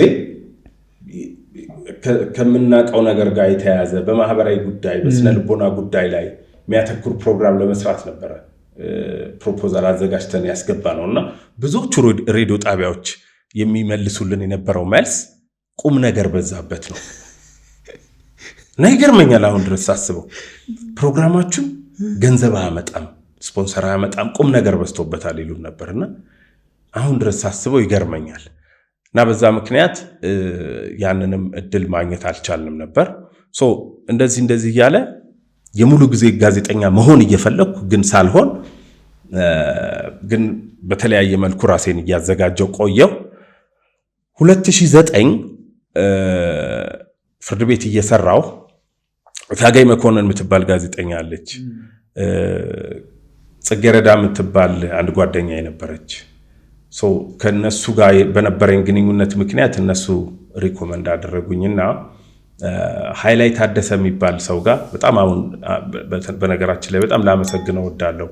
የመጀመሪያ የሙሉ ጊዜ ጋዜጠኛ እንደሆነ እድል የሰጠኝ ሰው ነው ሃይላይት ታደሰ። ዘመንና ጥበብ የሚባል መጽሔት ይጀምር ነበር እሱ። እዛ ዘመንና ጥበብ የሚባል መጽሔት ላይ ተቀጠርኩኝ። የሙሉ ጊዜ ጋዜጠኛ ሆኜ ተቀጠርኩ 2009። በጣም ጥሩ ደሞዝ ነው የነበረኝ ፍርድ ቤት በምሰራበት ሰዓት። ስንት ነበር? ወደ 9,000 ብር አካባቢ ይከፈለኝ ነበር። 2009 አካባቢ 2008 በጣም ጥሩ ደሞዝ ይከፈለኝ ነበር። የሙሉ ጊዜ ጋዜጠኛ ሆኜ ዘመንና ጥበብ መጽሔት ላይ ስራ ስጀምር በግማሽ ቀንሼ ነው ደሞዜን የሙሉ ጊዜ ጋዜጠኛ የሆንኩት። ለጋዜጠኝነት ብዙ ሰዎች ከከፈሉት ዋጋ አንጻር ይሄ ትንሹ ሊሆን ይችላል፣ ግን አዲስ አበባ ውስጥ እየኖርክ ደሞዝህን በግማሽ ቀንሰህ መግባት የራሱን ዋጋ ያስከፍላል። በራስ ብቻ ነበር የምትኖረው ወይስ ከቤተሰብ ጋር ነበር? በዛን ሰዓት ያኔ ከቤተሰብ ጋር ነበር የምኖረው፣ ግን በግማሽ ደሞዜን ቀንሼ ነው የገባሁት። በጣም ደስተኛ ነበርኩ ግን ምክንያቱም እድሜን ሙሉ ነፍስ አውቄ ጋዜጠኝነት የሚባለው ሙያ አውቄው ካሰብኩበት ጊዜ ጀምሮ በጣም የምመኘው የሙሉ ጊዜ ጋዜጠኛ መሆን ነው። እኔ የተፈጠርኩት የተሰራሁት ጋዜጠኛ ለመሆን ነው ብዬ ነው የማምነው እና ያንን እድል ሳገኝ በጣም ደስተኛ ነበርኩ። ዘመንና ጥበብ ላይ ከሪፖርተርነት ጀምሬ እስከ ምክትል አዘጋጅ ድረስ ደርሼ ነበረ። አመት ከምናምን አካባቢ ዘመንና ጥበብን መጽሔት ይዘን ለመሄድ ሞክረን ነበረ። እዛ እየሰራው የኢቢኤስ ቴሌቪዥን ዜና ክፍል ማስታወቂያ ወጣ። እዛ ማስታወቂያ ላይ አይ ቲንክ ካልተሳሳትኩ ከ300 በላይ ሰው ይመስለኛል የተወዳደረው። የተቀጠርነው 7 ሰዎች ነን ይመስለኛል። ከነዛ 7 ሰዎች ውስጥ ሁለተኛው ወጥቼ ነው የተቀጠርኩት ኢቢኤስ። አሁን ድረስ ኢቢኤስ ነው የምሰራው። ኢቢኤስ ቴሌቪዥን ነው ሰው አውቆኝ ከሆነ እንድታወቅ ያደረገኝ ኢቢኤስ ቴሌቪዥን ነው። እድል አግኝቼ ራሴን ማሳየት እንድችል የእድል የሰጡኝ ሰዎች የሰጠኝ ጣቢያ ኢቢኤስ ቴሌቪዥን ነውና በጣም ደስ ይለኛል ኢቢኤስ በመስራቴ። በተለይ የኢቢኤስ ኮፋውንደር እና የዜና ክፍሉም ኃላፊ ስራ አስኪያጁ አቶ ነብዩ ጡመልሳን በጣም ጥሩ አለቃዬ ነው። እድል የሰጠኝ አሁንም ድረስ በጣም ጥሩ የስራ ኃላፊ ነውና በዚህ አጋጣሚ በጣም ላመሰግነው እወዳለሁ። የኔን የዝንባሌ የኔን ፍላጎት እና ለሙያው ያለኝን ፍቅርና አክብሮት ከግምት በማስገባት እንድሰራ የተለያየ ቦታ ላይ ጣቢያውንም ወክዬ ሄጄ ሽፋን መስጠት እንድችል በጣም እድል የሰጠኝ ታውቄ ከሆነ ይሄንን የመታወቅ እድል የፈጠረልኝ ይሄ ጣቢያና ነብዩ ነውና እነሱ በጣም ላመሰግናቸው እወዳለሁ። ኢቢኤስ መስራት በጣም ጥሩ ነው ብዬ የማስብበት ምክንያት ከተለያዩ ቦታዎችም የስራ ኦፈሮች ሲመጡልኝ በተለያየ ምክንያት ማልቀበልበት ምክንያት አንጻራዊ የሆነ ኤዲቶሪያል ነፃነት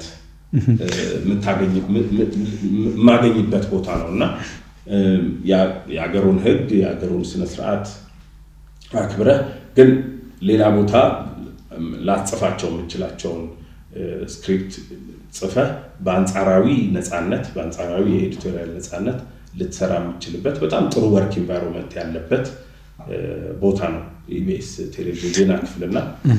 ስለ ኢቢኤስ እመለሳለሁ፣ ግን ሶሺዮሎጂ ተምረህ ጋዜጠኝነት እየፈለክ ማረሚያ ቤት ስትገባ፣ ፍርድ ቤት ስትገባ፣ መምህር ስትሆን ሶሺዮሎጂ ባልገባ ኑሮ የሚል ስሜት አልተፈጠረብህም? መክሊትን ማጣት ይከብዳል። እንዴት እንዳዳበርኩት አላውቅም፣ ግን ወደኋላ ተመልሶ እንደዚህ ቢሆን ኖሮ የሚል አስተሳሰብ የለኝም።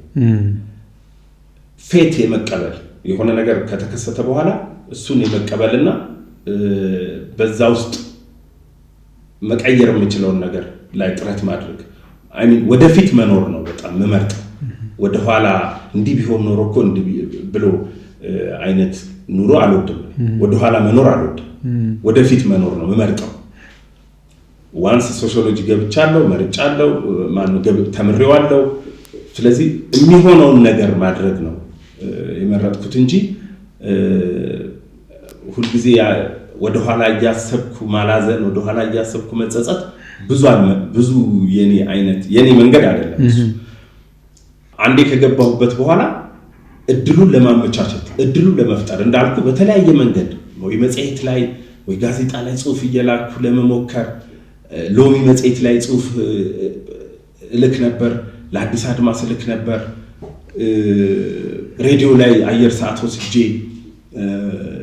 እንትን ለመስራት ሞክር ነበር፣ ቴሌቪዥን ለመቀጠር የተለያዩ ሬዲዮ ጣቢያዎች ቴሌቪዥን ጣቢያዎች ላይ ለመቀጠር ሞክር ነበር። እንዲህ ያለ ነገር ሞክር ነበር እንጂ ወደኋላ ባልማር ኖሮ ምናምን ብዬ እንደሱ ማድረግ እድሉን ለመፍጠር ነበር ስሞክር የነበርኩት። እንግዲህ በሰዎችም ድጋፍ በእኔም በጣም ጥብቅ ፍላጎት እድሉ ተፈጠረና ወደዛ ገባው እና በጣም ጋዜጠኝነት በጣም መወደው በጣም ማከብረው ሙያ ነው። ለምንድን ነው በጣም መወደው በጣም ማከብረው የሆነው? ሁልጊዜ አዳዲስ ነገር የምትማርበት፣ ሁልጊዜ ከአዳዲስ ሰዎች ጋር የምትገናኝበት ነገር ነው። ኢምፓክቱም የምትፈጥረውም ኢምፓክት ፖዚቲቭሊም ኔጌቲቭሊም በጣም ትልቅ ነው። እንዳልኩ መደመጥ በጣም ደስ የሚል ነገር መሆኑን አውቄ ነው ጋዜጠኛ ስለመሆኑ ያሰብኩት። አሁንም ያለሁበት ዜና ክፍል ኤዲተሮቼና አለቃዬ ሁልጊዜ ይስቁብኛል። እኔ በየቀኑ አየር ላይ መውጣት አለብኝ ብዬ የማምን ሰው ነኝ። በየቀኑ መደመጥ አለብኝ ብዬ የማምን ሰው ነኝ። ዜና ክፍል እስካለው ድረስ እየሰራው እስከሆነ ድረስ በየቀኑ መደመጥ አለብኝ። በየቀኑ ዜና መጻፍ አለብኝ። ዜና መጻፍ በጣም ስሰራው ደስ የሚለኝ ነገር ነው። ፕሮግራም ብዙም አይደለም። ወደፊትም ከዜና ውጪ ሙሉ በሙሉ መውጣት የምፈልግ አይነት ሰው አይደለም። ዜና እየሰራው ማርጀት ነው የምፈልገው። ዜና መስራት ስሰራው በጣም ደስ የሚለኝ ነገር ነው። ኦፍ ኮርስ ፕሮፌሽናሊ በሚጠበቀው ልክ እኔ ብቻ ሳልሆን አገሩ ላይ ያለው በሙሉ ጋዜጠኝነት በዛ ልክ እየተሰራ እንዳልሆነ በደንብ እረዳለሁ። ባለው አውድ ውስጥ ስሰራው በጣም ደስ የሚለኝ ነገር በጣም መወደው የማከብረው ስራ ስለሆነ ሁልጊዜም የምማርበት ሁልጊዜም የማወቅ እድል የማገኝበት ነገር ስለሆነ በጣም ደስ ብሎኝ የምሰራው ነገር ነው። እኛ አገር ሚዲያ ውስጥ አንድ በጣም ጥሩ ያልሆነ ትሬንድ አለ ብዬ የማስበው ጋዜጠኛ ሆነ እድሜህ እየገፋ ሲሄድ ሚዲያው አይፈልግህም፣ ይገፋሃል። ሁለት ነገር ትሆናለህ። እድሜ ከፍ እያለ ስትሄድ ወይ ኤዲተር እንድትሆን ወይ በሆነ ኃላፊነት ወይ የሆነ ቡድን መሪ በተለያየ መልኩ ቢሮ ውስጥ እንድትቀመጥ ይደረጋል። ከዛ ደግሞ ከዛም ከፍ እያልክ ስትሄድ ትገፋለህ። እኔ እንደው ምናልባት ካልተሳሳት በጣም አርሊ ጡረታ የሚወጣ ባለሙያ ኢትዮጵያ ውስጥ ጋዜጠኛ ይመስለኛል። ውጭ ሀገር በዓለም አቀፍ ሚዲያዎች ላይ ያለው ኤክስፒሪየንስ እንደዚህ አይደለም። እስኪ ዜና ልንሰራ ስንወጣ እኔ እናንተ በተለያየ ጊዜዎች ተገናኝተናል አይደል? እድሜያቸው የገፉ ሪፖርተሮች ዜና የሚሰሩ ገጥመውን ያውቃሉ? ጌታቸው ተድላ እዚህ ላይ ነበረ፣ ዲደብሊው ይሰራ ነበር። በጣም ትልቅ ሰው ከኛ ጋር ዜና ሲሰራ፣ መለስካቸው አማሃ ቪኦኤ የሚሰራው ትዝ ይለኛል። ከነሱ ጋር ዜና የኢቨንቶች ቦታ ተገናኝተን አብሬ መስራት እድል በማግኘቴ በጣም ነው ደስ የሚለኝ። አሁን ግን እንደነመለስካቸው አማሃ እንደ ጌታቸው ተድላ አይነት አንጋፋ ሰዎች አታገኙ። እድሜ ሲገፋ ይገፋሃል። የኛ አገር የሚዲያ ኢንዱስትሪ ለምን እንዲህ አይነት ትሬንድ እንደመጣ አላውቅም። ግን ሰዎች ራሳቸው ይለቃሉ። የሚገርመው ነገር የጋዜጠኝነት ያው ኑሮ ራሱ በተቻለ መጠን መኖር አለብህ። ደሞዙ ስለማይከፍልም ይመስለኛል ደሞዙ የተሻለ ነው ይባላል በኢትዮጵያ ደረጃ በቁጥር ደረጃ። ግን ከማህበረሰቡ ጋር ችግሩ ልትፈታ የምትሄድ ሰው ወይም ደግሞ የሆነ ቦታ ልትሄድ ለምሳሌ ኢትዮጵያ ውስጥ የኢንቨስቲጌት ጋዜጠኛ የለም። አኗኗሩ ለዛም ይመች አይደለም። ከለላው ብዙ ነገሮች ችግር ስላለበት፣ ሁለተኛ ደግሞ ገፋ ያለ እድሜ ሲይዙ በተለይ ከ12 ከ15 ዓመት በላይ ሲሆን ራሳቸው ጋዜጠኞች ይለቃሉ። የተሻለ የሴፍ መኖሪያ ቤተሰብ ማስተዳደሪያ ምናልባት ጥናት ይፈልግ ይሆናል እንጂ ራሳቸው ነው የለቀቁት ኢንዱስትሪው ነው የገፋቸው የሚለውን ማጥናት ያስፈልጋል። እሱ ልክ ነህ። ግን የኢትዮጵያ ሚዲያ ውስጥ በእድሜ የገፉ ሰዎች አናይም ዜና ሲሰሩ። በተለይ እሱ ነገር በጣም ጥሩ ያልሆነ ትሬንድ ነው ብዬ ነው የማስበው። በዓለም አቀፍ ሚዲያዎች ላይ ቢቢሲ፣ ሲኤንኤን ብታይ 20 ዓመት 30 ዓመት ዜና እየሰሩ ዛሬም ላይቭ ገብተው ሪፖርት የሚሰሩ ዜና የሚሰሩ በጣም እድሜያቸው ትልልቅ የሆኑ ጋዜጠኞች አሉ። ሲኤንኤን ላይ ስሙን ዘነጋሁት፣ አንድ ጋዜጠኛ የበርሊን ግንብ ሲፈርስ የፈረሰ ቀን ቦታው ላይ ቆሞ የዛሬ 27 ዓመት ምናምን አካባቢ ቦታው ላይ ቆሞ ዘግቧል። 27ኛ ዓመቱ ሲከበር እዛው ቦታ ካፖርቱን ለብሶ ተመሳሳይ ካፖርት ለብሶ በቀጥታ ስርጭት ያንን አኒቨርሰሪ የተደረገውን ፕሮግራም ሲዘግብ ነበር። ይህ ሰውዬ ላለፉት 30 ምናምን ዓመታት የበርሊን የሲኤንኤን ኮረስፖንደንት ነው፣ ዜና እየሰራ ነው። አሁንም ልክ እንደዚሁ ቢቢሲም አልጀዚራም በተለያየ ሚዲያዎች ብንሄድ እድሜያቸው ከገፋም በኋላ ዜና የሚሰሩ ሰዎች አሉና እኔ ፍላጎቴ ወደፊት ፕሮግራም ልሰራ እችላለሁ፣ ግን ዜና እየሰራው ማርጀት ነው የምፈልገው። ዜና ስሰራው ደስ የሚለኝ ነገር ነው። የእኛ ሀገር የጋዜጠኝት አሁን ደግሞ እንዲሁም የሶሻል ሚዲያ መምጣት በብዙ ነገሩ እየቀየረው ይመስለኛል። ጋዜጠኛ ማን ነው የሚል ጥያቄ የሚያነሳ በቅርብ ራሱ የሶሻል ሚዲያ ላይ ያሉ በተለይ ቲክቶክ ላይ ያሉ ዜና የሚነግሩ ሰዎች ባለሙያ ራሳቸውን ያደርጋሉ። ባለሙያ ናቸው ወይ ጥያቄ ነው እነሱ የሚፈልጉት። ኤርሚያስ እንዴት ነው የሚረዳው ሶሻል ሚዲያ ላይ ያለውና ሜንስትሪም ሚዲያው ላይ ያለውን የጋዜጠኝነት ሁኔታ? ጋዜጠኛ ማን ነው የሚለው ጥያቄ ብለርድ የሆነበት ዘመን ላይ ነው የምንገኘው። ለምንድን ነው ብለርድ የሆነው? ያለንበት የዲጂታል ዘመን ማንም ሰው ተነስቶ የሚዲያ ባለቤት መሆን የሚችልበት ዘመን ስለሆነ ነው። ማንም ሰው ተነስቶ ኢቨን ዜጋ እንኳን ሲቲዝን ጆርናሊዝም የሚባልም ነገር ስላለ ማንም ሰው ተነስቶ ጋዜጠኝነትን ክሌም የሚያደርግበት ጊዜ ላይ ስለሆነ ነው ይሄ መስመር የጠፋው። ያ መስመር ቢጠፋም ግን አሁንም በሜንስትሪም ሚዲያ እና በዲጂታል ፕላትፎርሙ መካከል ልዩነት አለ።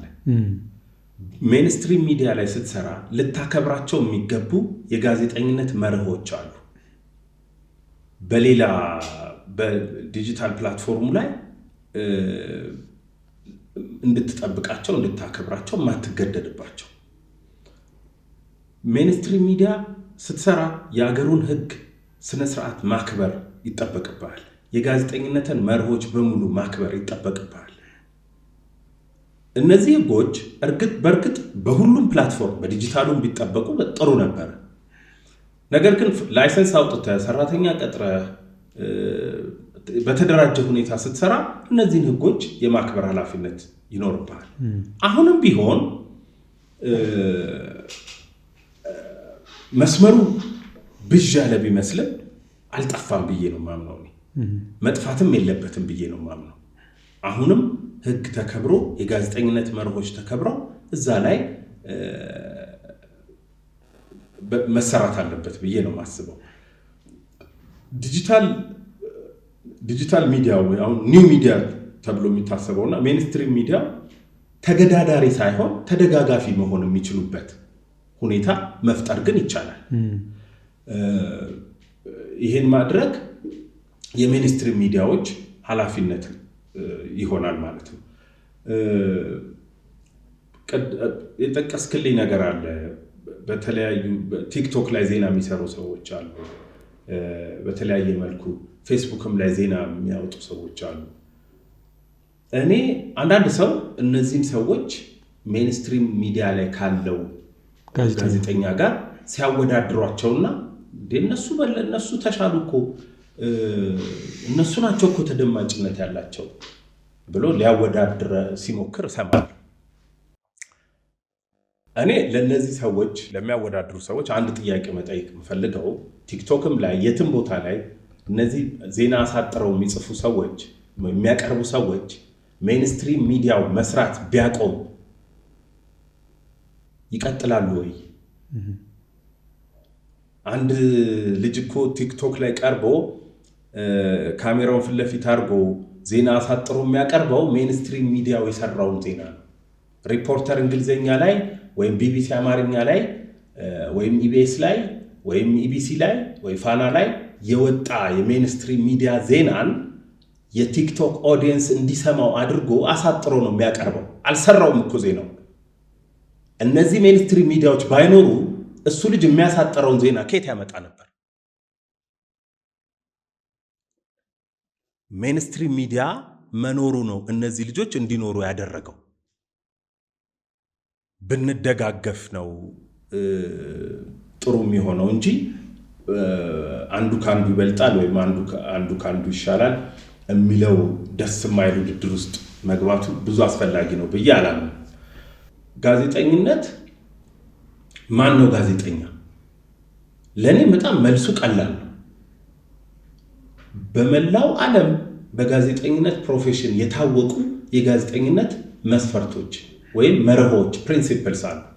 እነሱን አክብሮ የሚሰራ ኃላፊነት ወስዶ የሚሰራ ከሆነ ጋዜጠኛ ነው። እነዚህ ኃላፊነቶች ግን ኮንዲሽናሊ የምትጠብቃቸው ከሆኑ የፖለቲካ አቋም ይዘህ የምትሰራ ከሆነ የአክቲቪዝም ስራ የምትሰራ ከሆነ ግን ጋዜጠኛ አይደለህም። ሚዲያ ላይ ልትሰራ ትችላለህ፣ ግን ጋዜጠኛ አይደለህም ወይም ልትባል አይገባም። ለምሳሌ እኛ ሀገር አሁን ጋዜጠኛ ማን ነው እና ጋዜጠኛ ማን ጋዜጠኛ ነው ማንስ ጋዜጠኛ አይደለም የሚለውን ነገር መበየን በጣም አስቸጋሪ የሆነበት ሁኔታ ላይ ነው የምንገኘው። በቅርቡ እንዲያውም የሚዲያ ካውንስል የኢትዮጵያ መገናኛ ብዙሃን ምክር ቤት ለጋዜጠኞች መታወቂያ የፕሬስ አይዲ አይነት ነገር ለመስጠት ሐሳብ አምጥቶ ነበር። ጥናት አስጠንቶ በዛ የጥናት ውጤት መሰረት ይሄን ነገር አቅርቦ ምክረ ሐሳቡን ከተለያዩ ባለድርሻ አካላት ጋር ከሚዲያ ባለሙያዎች ጋር መክሮበት ነበር። ሁለት ሐሳቦች ናቸው የተነሱት እዛ ላይ። የተወሰኑ ሰዎች እንዲህ ያለ የፕሬስ አይዲ መስጠት ኢትዮጵያ ውስጥ አሁን ባለው ምህዳር ሰዎች ሲንግል አውት ተደርገው ጥቃት እንዲደርስባቸው መንገድ ይከፍታል። ያለው የፕሬስ አይዲ ያለውና የሌለው የሚል ክፍፍል ተፈጥሮ ጥቃት እንዲደርስባቸው ሲንግል አውት እንዲደረጉ እድል ይከፍታል። ይሄ ትክክል አይደለም አሁን ባለው ሁኔታ የሚሉ ነገሮች ቀርበዋል። በሌላ በኩል ደግሞ ፕሬስ አይዲ መሰጠቱ ሙያው ተገቢውን ክብር እንዲያገኝ ያደርጋል። ማን ነው ጋዜጠኛ ማንስ ጋዜጠኛ አይደለም የሚለውንም ለመበየን አንድ መንገድ ይሆናል በሚል የሚያነሱ ሰዎች አሉ። እኔ የሌሎች ሀገሮችን ልምድ ለማየት ሞክሬ ነበር። ያደገ ዲሞክራሲ ባላቸው ሀገራት ላይ ያለውን እዚህ ቅርባችንም ያሉትን እነ ኬንያን እነ ኡጋንዳን ለማየት ሞክሬ ነበር። ምን አይነት ኤክስፒሪየንስ አላቸው የሚለው ባደጉ ሀገራት ለምሳሌ በእንግሊዝ በፈረንሳይ ይሄንን የፕሬስ አይዲ የሚሰጡ ተቋማት አሉ፣ የመንግስት ተቋማት። እነዛ ተቋማት መስፈርቱን ስታሟላ የፕሬስ አይዲ ይሰጡሃል፣ ጋዜጠኛ ነህ። አሜሪካ እንደዚህ ይሄንን የሚሰጥ ራሱን የቻለ ተቋም የለም። እያንዳንዱ የሚዲያ ተቋም የራሱን ፕሬስ አይዲ ይሰጣል፣ በዛ ነው የምትንቀሳቀስ። እንግሊዝና ፈረንሳይ እንዳልኩ እንደዚህ አይነት ተቋማት አሉ። ኬንያ ያለው ኤክስፒሪየንስ ምንድነው? ሚዲያ ካውንስሉ የፕሬስ አይዲ ይሰጣል። የፕሬስ አይዲ የሰጠው ሰው ነው ጋዜጠኛ የሚባለው። ያንን የፕሬስ አይዲ በየጊዜው ታሳድሳለህ። የምታሳድሰው ወይም የፕሬስ አይዲ ይዘህ መቆየት የምትችለው የሚዲያ ካውንስሉ ያወጣቸውን ኮድ ኦፍ ኮንዳክት የሙያ ስነ ምግባሮች ጠብቀህ መቆየት እስከቻልክ ጊዜ ድረስ ነው። መልሱ ቀላል ነው። ማን ነው ጋዜጠኛ? የጋዜጠኝነትን ፕሮፌሽናል ፕሪንሲፕል ሙያዊ መርሆች አክብሮ የሰራ ትክክለኛው ተቋም የሚያወጣቸውን ኮድ ኦፍ ኮንዳክት የሙያ ስነ ምግባሮች አክብሮ መስራት የቻለ ሰው ጋዜጠኛ ነው። ካልቻለ የሚዲያ ሰው መሆን ይችላል፣ ሚዲያ ላይ ሊሰራ ይችላል፣ ግን ጋዜጠኛ አይደለም። በቃ መልሱ ቀላል ነው። ግን እኔ አንድ የምታዘበው ለምሳሌ የመንግስት ተቋማት ሲመረቁ ሊሆን ይችላል፣ ሳይመረቁ ጋዜጠኛው መረጃ ሳያገኝ ቲክቶክ ላይ ይወጣል። ጉዞ ሲሆን አሁን ሚዲያው ባለሙያዎች እንዲያውም አይጓዙ የቲክቶክ ላይ የሚሰሩ ልጆች ናቸው የሚሄዱት። የመገፋት እድል አለው። እንደሱ አይነት ትሬንድ አለ። አሁን እንዳልከው ዲጂታል ላይ ሰዎች በብዛት የሚከታተሉት በብዛት የሚያዩት ዲጂታል ፕላትፎርሙን ቲክቶክን ወይ ፌስቡክን ምናምን ነው ተብሎ ስለሚታሰብ እንዳልከው የተለያዩ ፕሮግራሞች ሲዘጋጁ ቲክቶክ ላይ የሚሰሩ ኢንፍሉዌንሰርስ እየተጋበዙ ቪዲዮ የሚሰሩበት ሁኔታ ትመለከታለህ። መጥፎ አይደለም፣ እኔ እንደ ችግር አላየው። እነዚህ ኢንፍሉዌንሰርስ ግን ኢንፍሉዌንሰርስ ናቸው፣ በቃ ጋዜጠኞች አይደሉም። ያ ተቋም ያንን መርሃ ግብር ያዘጋጀው ተቋም የመንግስት ይሁን የግል ተቋም ይሁን ኢንፍሉዌንስ ማድረግ ከሆነ የፈለገው ኢንፍሉዌንሰር ይጠራል። መረጃ መስጠት ስለሚሰራው ስራ ፕሮፌሽናል የሆነ መረጃ መስጠት ከሆነ የፈለገው ሚዲያ ይጠራል። እንግዲህ የፈለገውን የሚያውቀው ተቋሙ ነው። ስለዚህ ወዴት እየሄደ እንደሆነ እኔ አይገባኝም። ተቋማቶቻችን የመንግስቱም ይሁን የግሉም ይሁን ለተመልካቹ መረጃ መስጠት ነው የሚፈልጉት ወይስ ኢንፍሉዌንስ ማድረግ ነው የሚፈልጉት ነው ጥያቄው ለእኔ የሚመስለኝ። የእኔም ጥያቄ የሚሆነው ለምሳሌ በኢትዮጵያ ውስጥ ፌስቡክ እና ቲክቶክ የሚጠቀመው ምን ያህል ነው? ለምሳሌ ወደ 7 ወይም 8 ሚሊዮን ነው ሶሻል ሚዲያ ተጠቃሚ። የኢትዮጵያ ሕዝብ 135 ደርሷል። ሶሻል ሚዲያ የከፈተው ነው እንጂ ተጠቃሚ ሬድ ተጠቃሚ ደግሞ ምን ያህል እንደሚሆን ለ135ቱ ሊደርስ የሚችለው በተለያየ ቋንቋ የሚሰሩት ጋዜጠኞች ናቸው ወይስ በጣም በጠበበው ወይም ደግሞ ከተሜ ለምንለው ሰው ብቻ ነው ወይ? በጣም ጥሩ ነጥብ ያነሳኸው። ከተማ አገር ከተማ ያለችዋ ብቻ ትመስለናለች። አገር ሶሻል ሚዲያ ላይ ያለችዋ ብቻ ትመስለናለች። ፌስቡክ ላይ ያለችው ብቻ፣ ቲክቶክ ላይ ያለችው ብቻ ትመስለናለች። አገር ግን እሷ ብቻ አይደለችም። ከፌስቡክ ውጪ ከቲክቶክ ውጪ አገር አለ።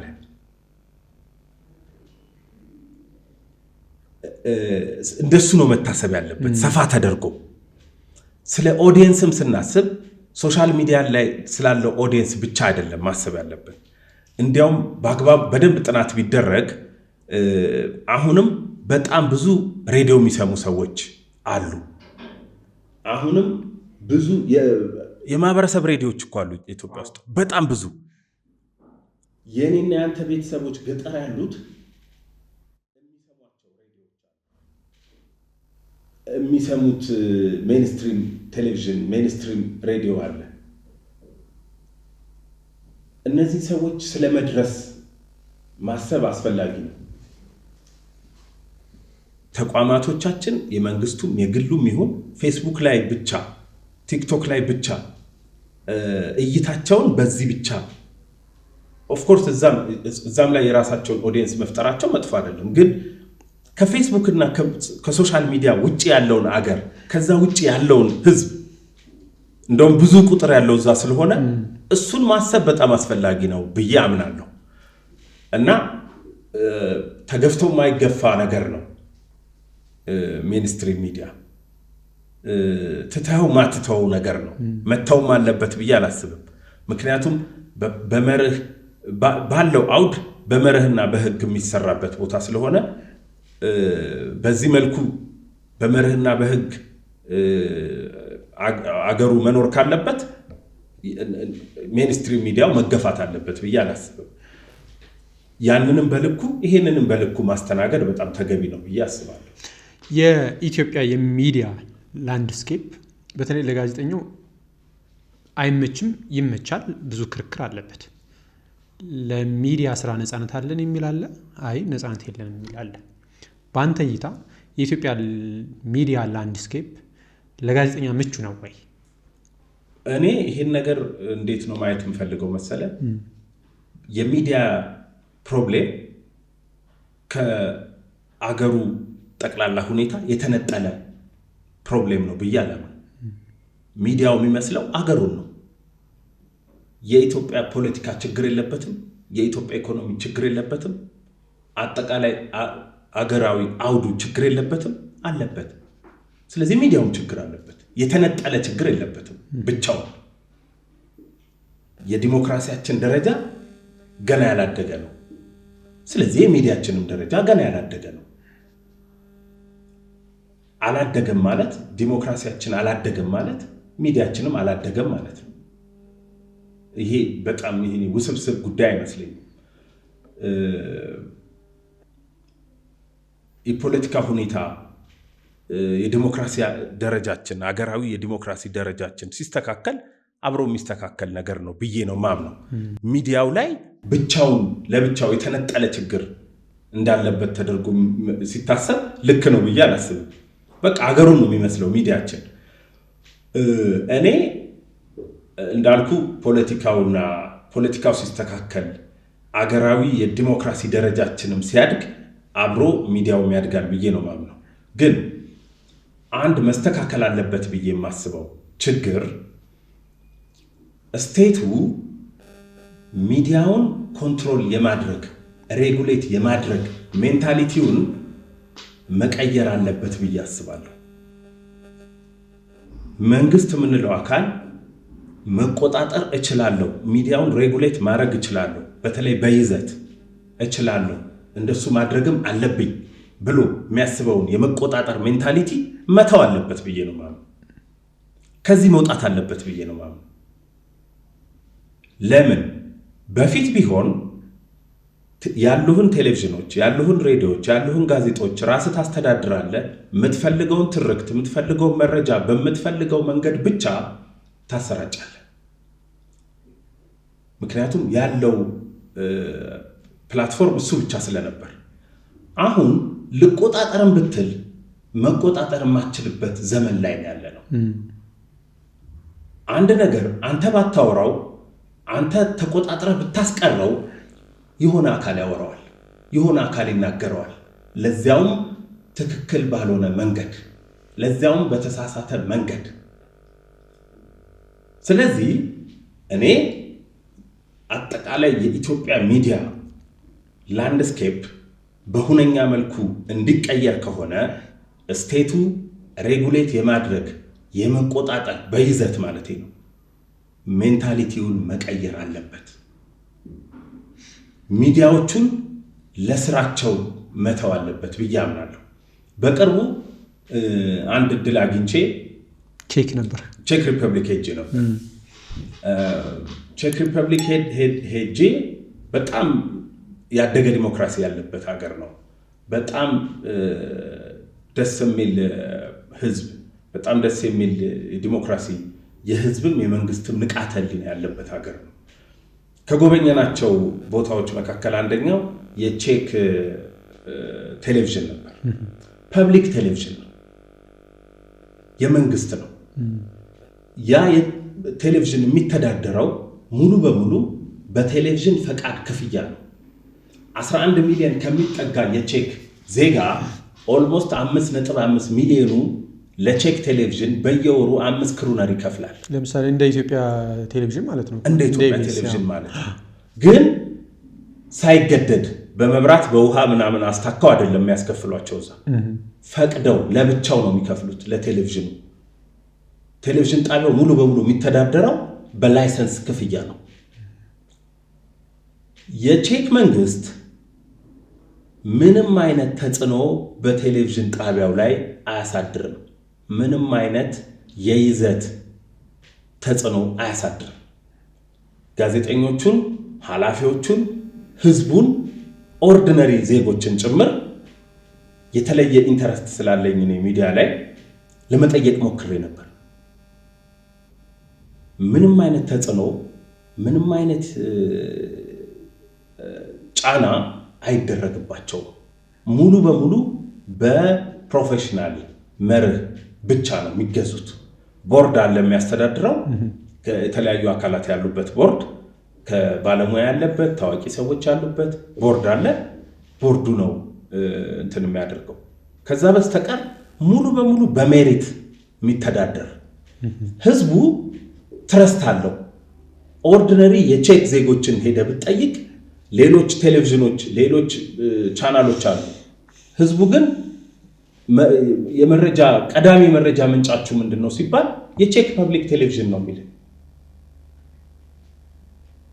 ፐብሊክ ቴሌቪዥን ሆኖ የህዝብ አመኔታ ማሳደር ይቻላል። ይሄ ሆነው የቼክ መንግስት ሚዲያውን ለፕሮፌሽናሉ ስለተወው ነው፣ ለስራው ስለተወው ነው። ይሄን ማድረግ እንደ ኢትዮጵያ ባለ ሀገር ውስጥ እንደ ኢትዮጵያ ባለ ባላደገ ንቃተ ህሊና ባለው ሀገር ውስጥ ማድረግ ይቻላል ወይ?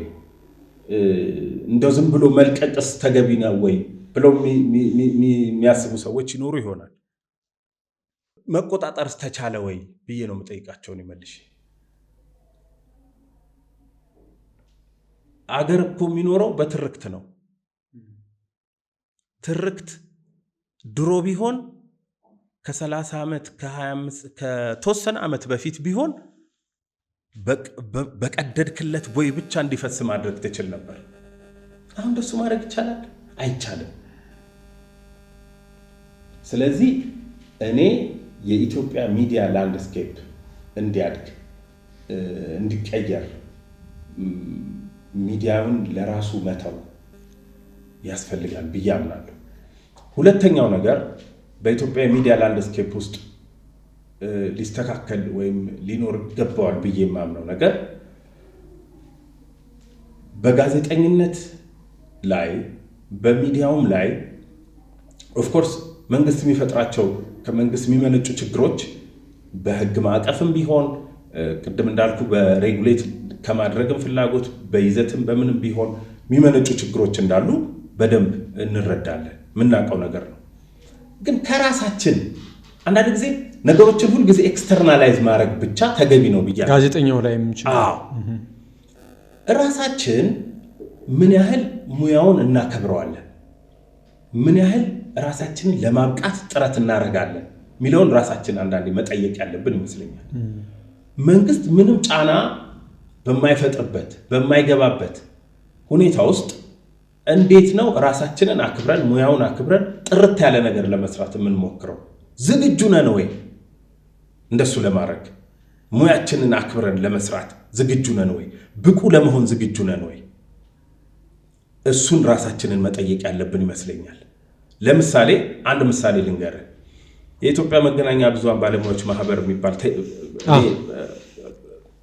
እናነሳው ይሆናል ቆይተን እዛ ቴሌግራም ግሩፕ ላይ ከተወሰነ ጊዜ በፊት አንድ ሬዲዮ ላይ የምትሰራ ጋዜጠኛ ምን አይነት ጥያቄ ትጠይቃለች? ስለ ህዝብ ቆጠራ ጉዳይ የሚመለከተውን ተቋምና ስልክ ቁጥሩን ንገሩኝ ብላ እዛ ጽፋለች። ይሄ በጣም ሊያስደነገጠኝ ነው። ኢትዮጵያ ውስጥ የህዝብ ቆጠራ የየትኛው ተቋም ኃላፊነት እንደሆነ ማወቅ የጋዜጠኝነት ሀሁ ነው። የመጀመሪያው ስራ ነው። እንዴት የሚመለከተውንም መስሪያ ቤት ስልኩንም እንዴት ትጠይቃለህ? አድራሻውንም እንዴት ትጠይቃለህ? አትሊስት የትኛው ስራ የትኛውን ተቋም እንደሚመለከተው ማወቅ የጋዜጠኝነት ስራ አይደለም? በቅርብ የማሌዥያ ጠቅላይ ሚኒስትር ኢትዮጵያ መጡ። እኚህ ጠቅላይ ሚኒስትር ኢትዮጵያ ከመምጣታቸው በፊት የማሌዥያ ጠቅላይ ሚኒስትር ጽህፈት ቤት ጠቅላይ ሚኒስትሩ የት መቼ እንደሚሄዱ ጽህፈት ቤቱ በድረ ገጹ ላይ አውጥቷል መረጃ። የጉዞ ፕላናቸው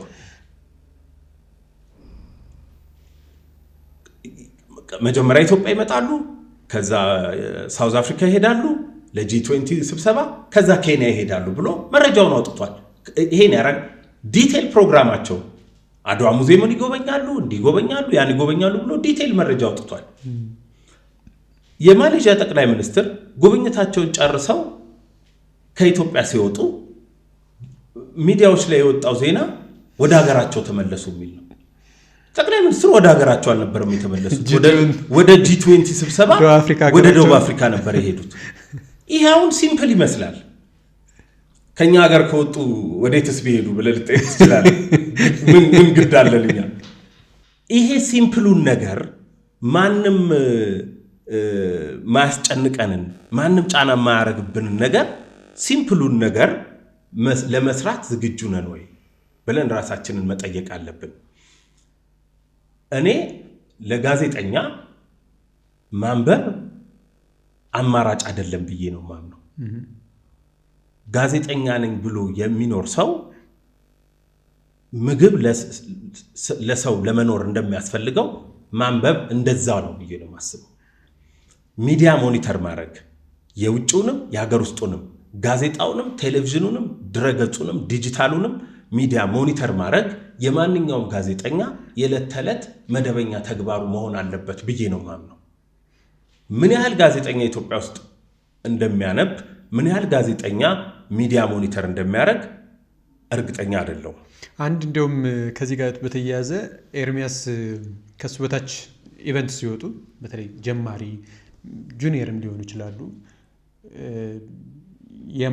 አያከብርም የሚል ጥያቄ ሁሉ ስሞታ መጥቶብኛል። ምናልባት አሁን ካልከኝ ጉዳይ ጋር ይሁን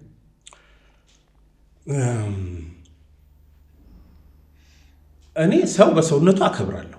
አይ ሚዲያ የጋዜጠኞች በተለይ ጥያቄ ሲጠይቁም ሀሳብ ሲያነሱ ይህን ታነሳላችሁ እንዴ? ይህን ታነሳላችሁ አይደለም። እንዲያውም እኔ የማወቅ ሰው በብዙ ጋዜጣዊ መግለጫዎች ላይ ወይም በሆነ በተዘጋጀ ኢቨንት ላይ አንድ መንግስት ኦፊሻል ወይም አንድ ባለሙያ አምጥተን ቃለ መጠይቅ ለማድረግ በምንዘጋጅበት ጊዜ አብዛኛው ጋዜጠኛ አጀንዳ የሌለው በመሆኑ ነው የምናደደው፣ ጥያቄ የሌለው በመሆኑ ነው የምናደደው እንጂ እንዴት ይሄን ጠየቃችሁ አይደለም። ጥያቄ ሊኖረው ይገባል። ጋዜጠኛ የትኛውም የመንግስት ኦፊሻል ጋር ሲሄድ አጀንዳ ይዞ ሊሄድ ይገባል። የህብረተሰቡ የሚያነሳቸውን የህብረተሰቡን ህይወት በቀጥታም በተዘዋሪም የሚነኩ ጥያቄዎችን እቤቱ ቁጭ ብሎ ሰው ዜና ሲያይ ህይወቱን የሚነካ መሆን አለበት። በተቻለህ መጠን የተቋማት ህዝብ ግንኙነት አይደለንም እኛ ጋዜጠኞች ነን። ለሰዎች መረጃ መስጠት፣ ጥያቄዎቻቸውን አድሬስ ማድረግ፣ መጠየቅ። ምክንያቱም ህዝቡ እነዚህን ኦፊሻሎች አግኝቶ የመጠየቅ እድል የለውም። የመጠየቅ እድል ያለኝ እኔ ነኝ። የመብራት ኃይልን የሥራ ኃላፊ አግኝተህ ስለ መብራት መቆራረጥ፣ ስለ ኃይል መቆራረጥ ካልጠየቅ ታዲያ ምን ልትሰራ የመብራት ኃይል ጋዜጣዊ መግለጫ ጋር ትሄዳለህ? ጥያቄ ሊኖረው ይገባል። ጋዜጠኛው አብሮ ህብረተሰብ ውስጥ ነው የሚኖረው፣ ያውቀዋል ችግሩን። ኦፊሻሎቹ የማይወዷቸው ጥያቄዎች እንኳን ቢሆኑ፣ ደስ የማይላቸው ጥያቄዎች እንኳን ቢሆኑ መጠየቅ አለባቸው። የጋዜጠኛ ዋናው ስራው መጠየቅ ነው። ደስ የማይሉ ጥያቄ ጠይቅ ታውቃለህ? ለምን ይሄን ጠይቅ ተብለህ? ምናልባት እኔ አብዛኞቹን ጥያቄዎቼን የሚወዷቸው አይመስለኝም፣ የሚፈልጓቸው አይመስለኝም። በተቻለ መጠን የህብረተሰቡን የልብ ትርታ ወይም ህብረተሰብ ውስጥ ያለውን ጥያቄ ለማንሳት ሞክራለሁ። መነጋገሪያ የሆነውን ጉዳይ ለማንሳት ሞክራለሁ። ሴንሲቲቭ የሆኑ ጥያቄዎችን፣ ሴንሲቲቭ የሚመስሉ ወይም ተብለው የሚታሰቡ ጥያቄዎችን ለማንሳት ሞክራለሁ። በዚህ ደረጃ ተዘጋጅተው አንድ የቅርብ ምሳሌ ልስጥህ። የማርበርግ ቫይረስ ጂንካ አካባቢ ተከስቶ ነበር። ጋዜጣዊ መግለጫ ጠራ ጤና ሚኒስቴር። አዲስ ቫይረስ ነው፣ ምንም መረጃ የለንም፣ ስለዚህ ቫይረስ አናቅም። ጤና ሚኒስቴር የሚሰጠው መግለጫ ላይ መግለጫው ተሰጥቶ ሲያበቃ እዛ የተገኘ ነው ሪፖርተሮች በሙሉ እኔ የምጠብቀው ሁሉም እጁን እንዲያወጣ ነበር ለጥያቄ ከኔና ከቲክቫ ዲጂታል ሚዲያ በስተቀር ጥያቄ የጠየቀ ጋዜጠኛ የለም። ይሄ አያናድድም? ስለ አዲስ ቫይረስ ስለ አዲስ ወረርሽኝ ጤና ሚኒስቴር የመጀመሪያውን ጋዜጣዊ መግለጫ እየሰጠ እኮ ነው። እዚህ ጋር ጥያቄ የማይኖርህ እንዴት ነው ታዲያ? 5 ጥያቄ ነው የጠየቅኩት እኔ በቃ እስክባል ድረስ።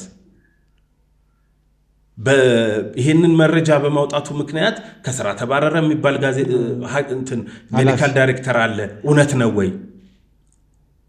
የኛ አገር ወረርሽኝ መከላከል ማኔጅመንት ይሄንን ቫይረስ ስርጭት መቆጣጠር የሚያስችል ነው ወይ? ሩዋንዳ እንደሞከረችው አይነት ትሪያል ስቴጅ ላይ ያሉ ክትባቶችን ለማምጣት ተዘጋጅታችኋል ወይ? አትሊስት ፍሮንት ላይን ላይ ያሉ ሐኪሞችን ፕሮቴክት ለማድረግ የሚሉ ጥያቄዎች፣ ሌላም ብዙ ጥያቄዎች ነበሩኝ። ለምን? ስለዚህ ወረርሽኝ የመጀመሪያው የጤና ሚኒስቴር መግለጫ ነው። እዚህ ላይ ጥያቄ ካልጠየቅኩ ምንድን ነኝ እኔ? ምን ልሰራ ሄድኩ ታዲያ? ይህን ካልሰራው በቪዲዮ ተቀርጾ ይመጣል፣ ያው ይሻላል ታዲያ። ስለዚህ ምናልባት እንደዚህ ስራ ላይ ተገናኝተን ሃርሽ በሆነ አገላለጽ የተናገርኳቸው የገሰጽኳቸው ሰዎች ካሉ ምክንያቴ ይሄ ብቻ ስለሆነ ነው። አገላለጼ ምናልባት በጣም ፖላይት ወይም በትህትና ያልሆነ እንደሆነ አስተካክላለሁ። ግን ለጋዜጠኝነት ካለኝ ቀናይነት ለኢትዮጵያ ሚዲያ ውስጥ በምንችለው መጠን ባለው አውድ ውስጥ ፕሮፌሽናል ደረጃውን የጠበቀ ጋዜጠኝነት ልንሰራ ይገባል ብዬ ስለማምን ብቻ ነው እንጂ የመቆጣት ፍላጎት ኖሮኝ አይደለም። በቅርብ ጊዜ አሌክስ አብርሃ ቲክቶክ ገጹ ላይ ውይይት አንስቶ ነበር። አንተም አንዱ ተሳታፊ ነበር በተለይ ጋዜጠኝነት። እዛ ያየኸውን ሀሳብ እስኪ ማለት ብዙ ሰው አልተሳተፍበትም ብዬ ነው። የተወሰኑ ሙያው ላይ ያሉም ፕሮፌሽናል በጣም ትልቅ ደረጃ የደረሱ ግን ክርክሮች ነበሩ። ፕሮፌሽናል መምህሮች እና ሪል ጋዜጠኞች ጋር ያለመግባባት ምንድን ነበረ የነበረው ነገር? ምንድን ነው? አንደኛ መሰራት በሚገባው ልክ እየተሰራ ነው ብለህ ታምናለህ ወይ ነው። መሰራት በሚገባው ልክ እየተሰራ እንዳልሆነማ ምንም ጥያቄ ውስጥ የሚገባ አይደለም። ግን ባለው አውድ ውስጥ ምንም እየተሰራ አይደለም ብሎ መደምደም ግን ተገቢ ነው ብዬ አላምንም። እየተሞከሩ ያሉ ነገሮች እየተሰሩ ያሉ ነገሮች አሉ።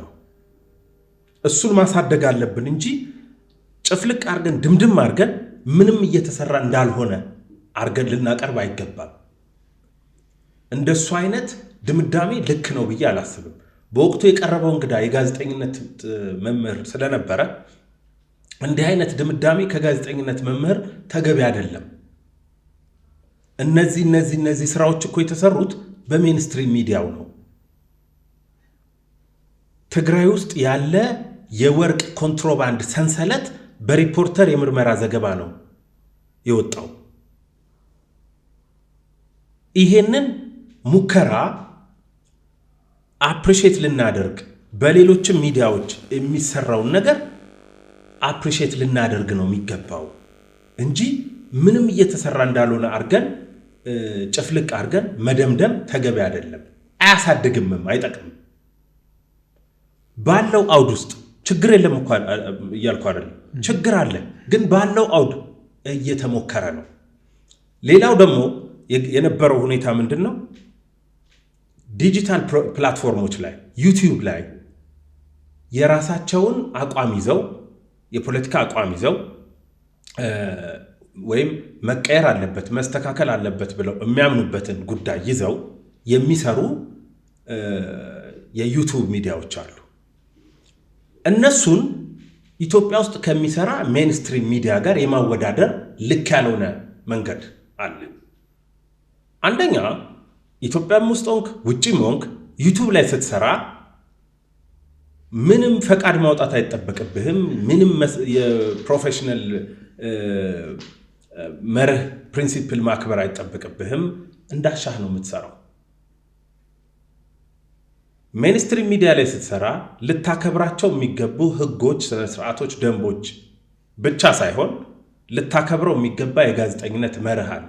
ለምሳሌ የተቋም ኤዲቶሪያል ፖሊሲም ታከብራለህ። የተቋም ኤዲቶሪያል ፖሊሲ አለ። ለምሳሌ የሆነ ቦታ ግጭት ተፈጠረ፣ የእርስ በርስ ግጭት ተፈጠረ የሚል መረጃ ቢኖር ያንን መረጃ ማቅረብ ምን ይፈጥራል?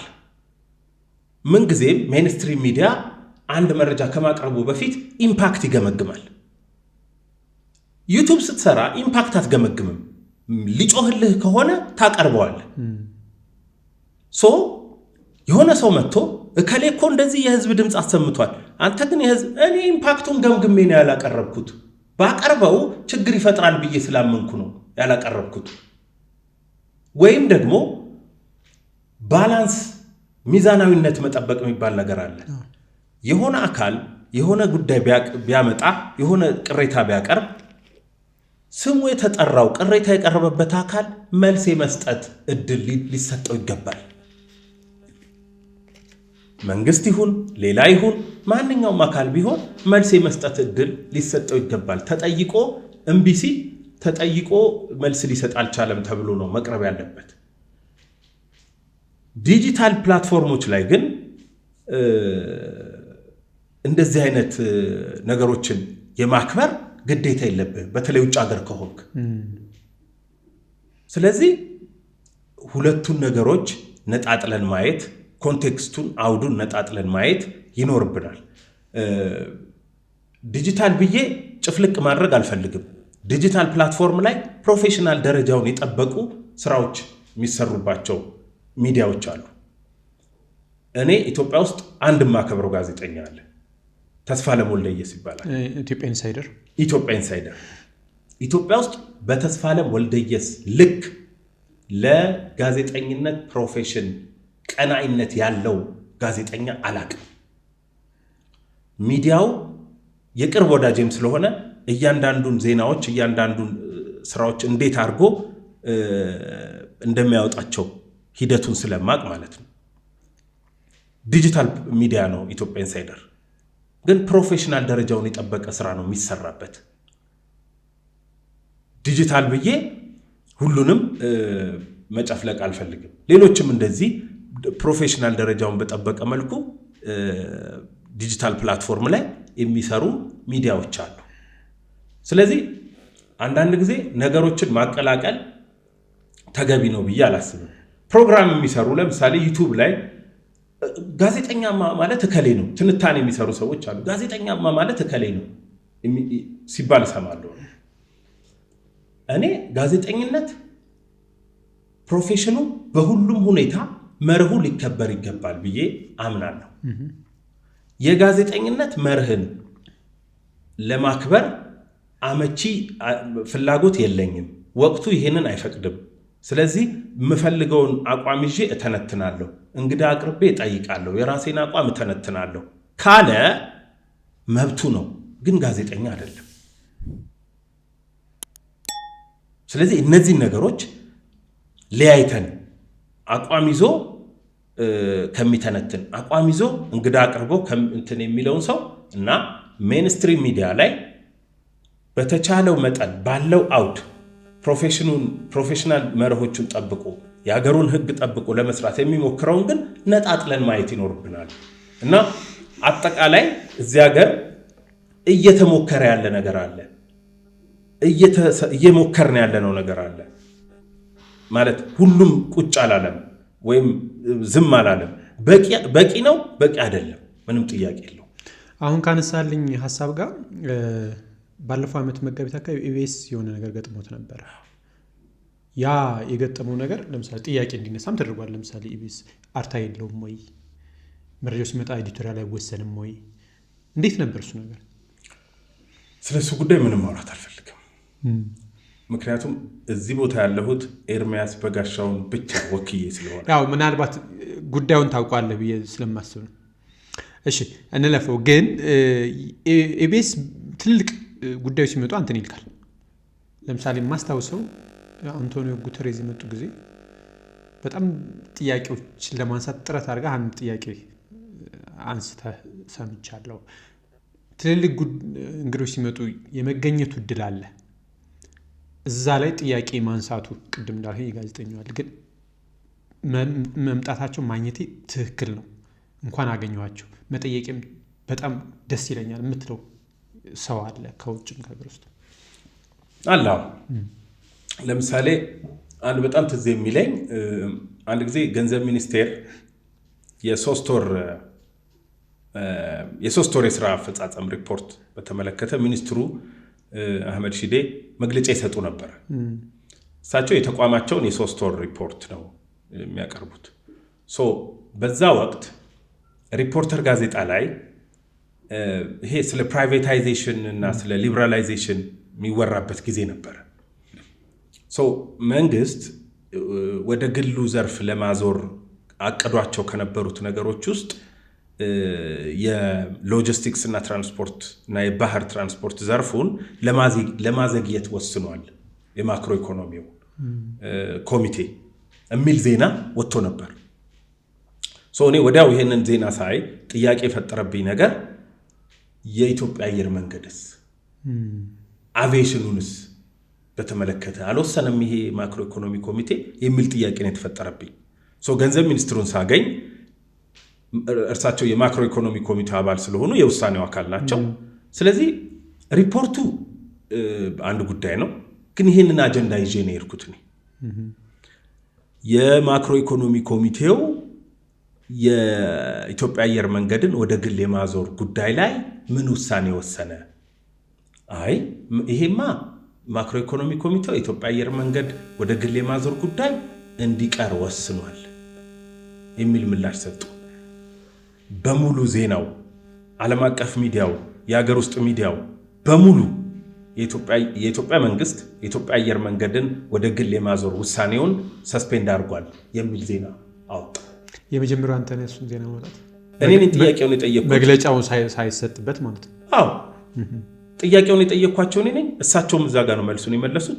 ዜናው በሙሉ ስቶሪው በሙሉ ይሄ ሆነ።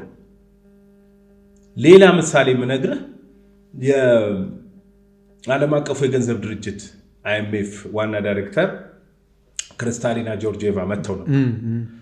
እዚህ የመጡ ጊዜ ገንዘብ ሚኒስቴር ግቢ ውስጥ ከገንዘብ ሚኒስትሩ ጋር የጋራ መግለጫ ሰጡ። በወቅቱ የተሰጠው እድል 2 እድል ብቻ ነበር፣ የጥያቄ እድል። እሱን አስታውሳለሁ። የጥያቄ እድል የተሰጠው አንዱ ለኢዚያ አንደኛው ለኢቢሲ ነበር የተሰጠው። ከዛ በኋላ በቃ ተባለ። በጣም ደስ የማይለው አንዱ እዚህ ሀገር ያለው ትሬንድ ደግሞ እሱ ነው። ለተወሰነ ሰው ብቻ ነው ጥያቄ እድል የሚሰጠው፣ ወይም እኛ የምንፈልገውን ብቻ ነው ምንነግራችሁ የሚባል አይነት እንትን አለ። በጣም መቀየር ያለበት ነገር ግን እኔ መጠየቅ የምፈልገው ጥያቄ ነበር። ምንድነው ያ ጥያቄ? IMF እና የኢትዮጵያ መንግስት እያረጉ ባለው ድርድር እና ንግግር ናሽናል ባንክን ኢንዲፔንደንት የማድረግ በባለሙያ እንዲመራ የማድረግ ጉዳይ ያስፈልጋል የሚል ሐሳብ አለው IMF ሰነዱ ላይ አለ። ነገር ግን የኢትዮጵያ መንግስት ይሄንን በዚህ ጉዳይ ላይ አልተስማማም። ስለዚህ ይሄ ጥያቄ እሳቸው ያን መግለጫ የሰጡት ከጠቅላይ ሚኒስትሩ ጋር ከተወያዩ በኋላ ከማክሮ ኢኮኖሚ ኮሚቴ ውስጥ ካሉ ሰዎች ጋር ከተወያዩ በኋላ ነው መግለጫውን እየሰጡ ያሉት። ስለዚህ ይሄ ጉዳይ ተነስቶ መግባባት ተደርሶበት እንደሆነና እንዳልሆነ መጠየቅ አንዱ ጥያቄ ነበር። ሌላም ብዙ ጥያቄ ነበረኝ በእርግጥ፣ ግን አንድ ጥያቄ ብቻ ነው የምጠየቅ እድል ያለ ብለው በጩኸት ነው የጠየቅኩት። ውጭ ሀገር የተለመደ ነው። ኢቨን ፕሬዚደንቶች ወደ አውሮፕላን ሲገቡ ከሆነ ቦታ ሲገቡ ጋዜጠኞች ጮኸው ይጠይቋቸዋል።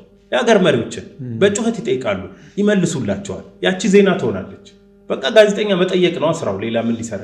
ምን አያጭዳ አያርም ካልጠየቀ። የተለመደ ነው ውጭ ሀገር። እኔም ለመጠየቅ ነው የሄድኩት። ጮኬ ነው የጠየቅኳቸው። መለሱልኝ ጥሩ አድርገው። ከዛ ያን ጥያቄ ጠይቄ እኔ በዕለቱ ዜናውን ሰራሁት። ከዛ በኋላ ሪፖርተር የፊት ገጽ አድርጎ ዜናውን አወጣው። የተለያዩ የውጭ ሀገር ሚዲያዎችም ያንን ጉዳይ አጀንዳ አድርገው ሰርተውታል። እጠይቃለሁ። የምጠይቃቸው ጥያቄዎች አንዳንዴ የሚፈለጉም ናቸው፣ አንዳንዴ የማይፈለጉም ናቸው። አንቶኒዮ ጉተሬዝ ለአፍሪካ ህብረት ስብሰባ መጥተው መግለጫ ሰጥተው ነበር። የዩናይትድ ኔሽንስ ሴኩሪቲ ካውንስል የጸጥታው ምክር ቤት ለአፍሪካ አገሮች ቋሚ መቀመጫ ፐርማነንት ሲት ሊሰጥ ይገባል የሚል በተደጋጋሚ የሚነሳ ነገር አለ። ይህን ጥያቄ ነው የጠየኳቸው። መቼ ነው ዩናይትድ ኔሽን ለአፍሪካ ቋሚ መቀመጫ የሚሰጠው? ይህን ማድረግ የሚያስችል ሪፎርም፣ ኢንስቲቱሽናል ሪፎርም፣ ተቋማዊ ማሻሻያ የሚያደርገው መቼ ነው? ሁልጊዜ ፈቃደኝነቱን እርሶ ይገልጻሉ፣ ግን እንዴት ሆኖ ነው? ያ የመለሱት መልስ በበርካታ የውጭ ሀገር ሚዲያዎችም ሳይቀር ዜና ሆኖ ነው የወጣው። ምን ልል ፈልጌ ነው? የኢትዮጵያም ኦፊሻል ሲሆኑ የውጭ ሀገር ትልልቅ ዓለም አቀፍ ተቋማት የሚሆኑ ማንም ይሆን ሁልጊዜ ጥያቄ ሊኖርህ ይገባል። ሁልጊዜ አጀንዳ ሊኖርህ ይገባል። ሰው ሊያደምጠው የሚችለው የሰውን ሕይወት በቀጥታም በተዘዋሪ የሚነካ አጀንዳ፣ ጥያቄ ሊኖርህ ይገባል። ጋዜጠኛ ሁልጊዜ ሬዲ መሆን አለበት፣ ሁሌ ዝግጁ መሆን አለበት ብዬ ስለማምን ጥያቄ ይዤ እሄዳለሁ፣ እጠይቃለሁ፣ ነገሩ ዜና ይሆናል። እስካሁን በጠይቃቸው ብዙ ጥያቄ አለ፣ ግን ቢመልሱልኝና ባገኛቸው ብለህ የምታስባቸው ሰዎች አሉ? በጣም ብዙ። እስቲ ለምሳሌ አንድ ጥራ ብትባል። ለምሳሌ የኢትዮጵያን ጠቅላይ ሚኒስትር ማግኘትና መጠየቅ እፈልጋለሁ። ኤክስክሉሲቭ ኢንተርቪው ማድረግ እፈልጋለሁ። በጣም በርካታ ጥያቄዎች አሉ። ቃለ መጠይቅ ላደርግላቸው የምፈልገው አስገብተህ ታውቃለህ? ለምሳሌ ኢቢኤስ እንዲሁም ከፔሞስ ኦፊስ ጋር በደንብ ሊንክ ብዙ ኢንተርቪዎቻቸው እንዲሁም ከግል ሚዲያዎች ኢቢኤስ ላይ ነው የተላለፉት። እሱ እንኳን የሚሰራበት በጣም ራሱን የቻለ ሌላ መንገድና ራሱን የቻለ ሌላ ስቶሪ ያለው፣ ግን በግሌ ከጠየከኝ ኤክስክሉሲቭ ኢንተርቪው ቁጭ ብዬ ልጠይቃቸው ከምፈልጋቸው ሰዎች አንዱ ጠቅላይ ሚኒስትሩ ናቸው። አልሞከርኩም? እስካሁን አልሞከርኩም። ወደፊት ሊሆን የሚችልበት እድል ይኖራል። ለመሞከር አስባል? ምክንያት ኦፍኮርስ ሁሌም ጥያቄ ሊኖርህ ይገባል፣ ለጠቅላይ ሚኒስትሩ ጭምር። አንድ የቢቢሲ ጋዜጠኛ ትሬኒንግ ሰጥቶን ነበር እዚህ አዲስ አበባ። ቢቢሲ የሰራ ሰው አሜሪካ ኤምባሲ ያዘጋጀው ትሬኒንግ ነበር እና አንድ ምሳሌ ሰጠን።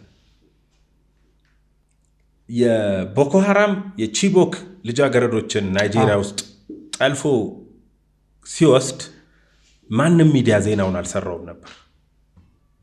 ማንም የናይጄሪያ ሎካል ሚዲያ ዜናውን አልሰራውም ነበር።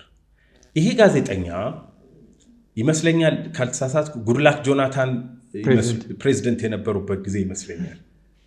ይሄ ጋዜጠኛ ራሱ የነበረበትን አጋጣሚ ነው የነገረን። በአጋጣሚ ጉድላክ ጆናታን ወደሱ ሲመጡ ያቸዋል። ይሄንን አጀንዳ ይዞ ነበር። ሬዲ ነው ሁልጊዜ ማንኛውንም ፕሬዚደንት ለመጠየቅ። ጠየቃቸው፣ መልስ ሰጡት፣ ዜናው ወጣ። ስለዚህ ምንድነው ያለን እሱ ሁልጊዜም ቢሆን ኢቭን የአገሩ መሪም ቢሆን ጥያቄ ሊኖርህ ይገባል፣ ልጠይቀው የምትችለው። እኛ ሀገር ውስጥ ባለ የጋዜጠኝነት ስራ ውስጥ ባለፉት 9 ዓመታት ስራ ላይ ስለነበር በተለያዩ አጋጣሚዎች ሌሎች ኤክስፒሪየንሶችም ስላሉ ቢያስተካክሉት ብዙን ቅድም ስናወራ ነበር፣ ግን በአንድ አረፍተ ነገር ሊስተካከል ይገባል ብለህ የምታስበው አስባለሁ? የጋዜጠኝነት ፕሪንሲፕል፣ የጋዜጠኝነት መርሆች አንኮንዲሽናሊ መጠበቅ አለባቸው ብዬ አምናለሁ በሁላችንም ዘንድ። ይህንን ሳወራ እኔ እጠብቃለሁ ወይም በሀገሩ ላይ እየተጠበቀ ነው እያልኩ አይደለም፣ ግን አንኮንዲሽናሊ የጋዜጠኝነት መርሆችን መጠበቅ አለብን ብዬ አስባለሁ።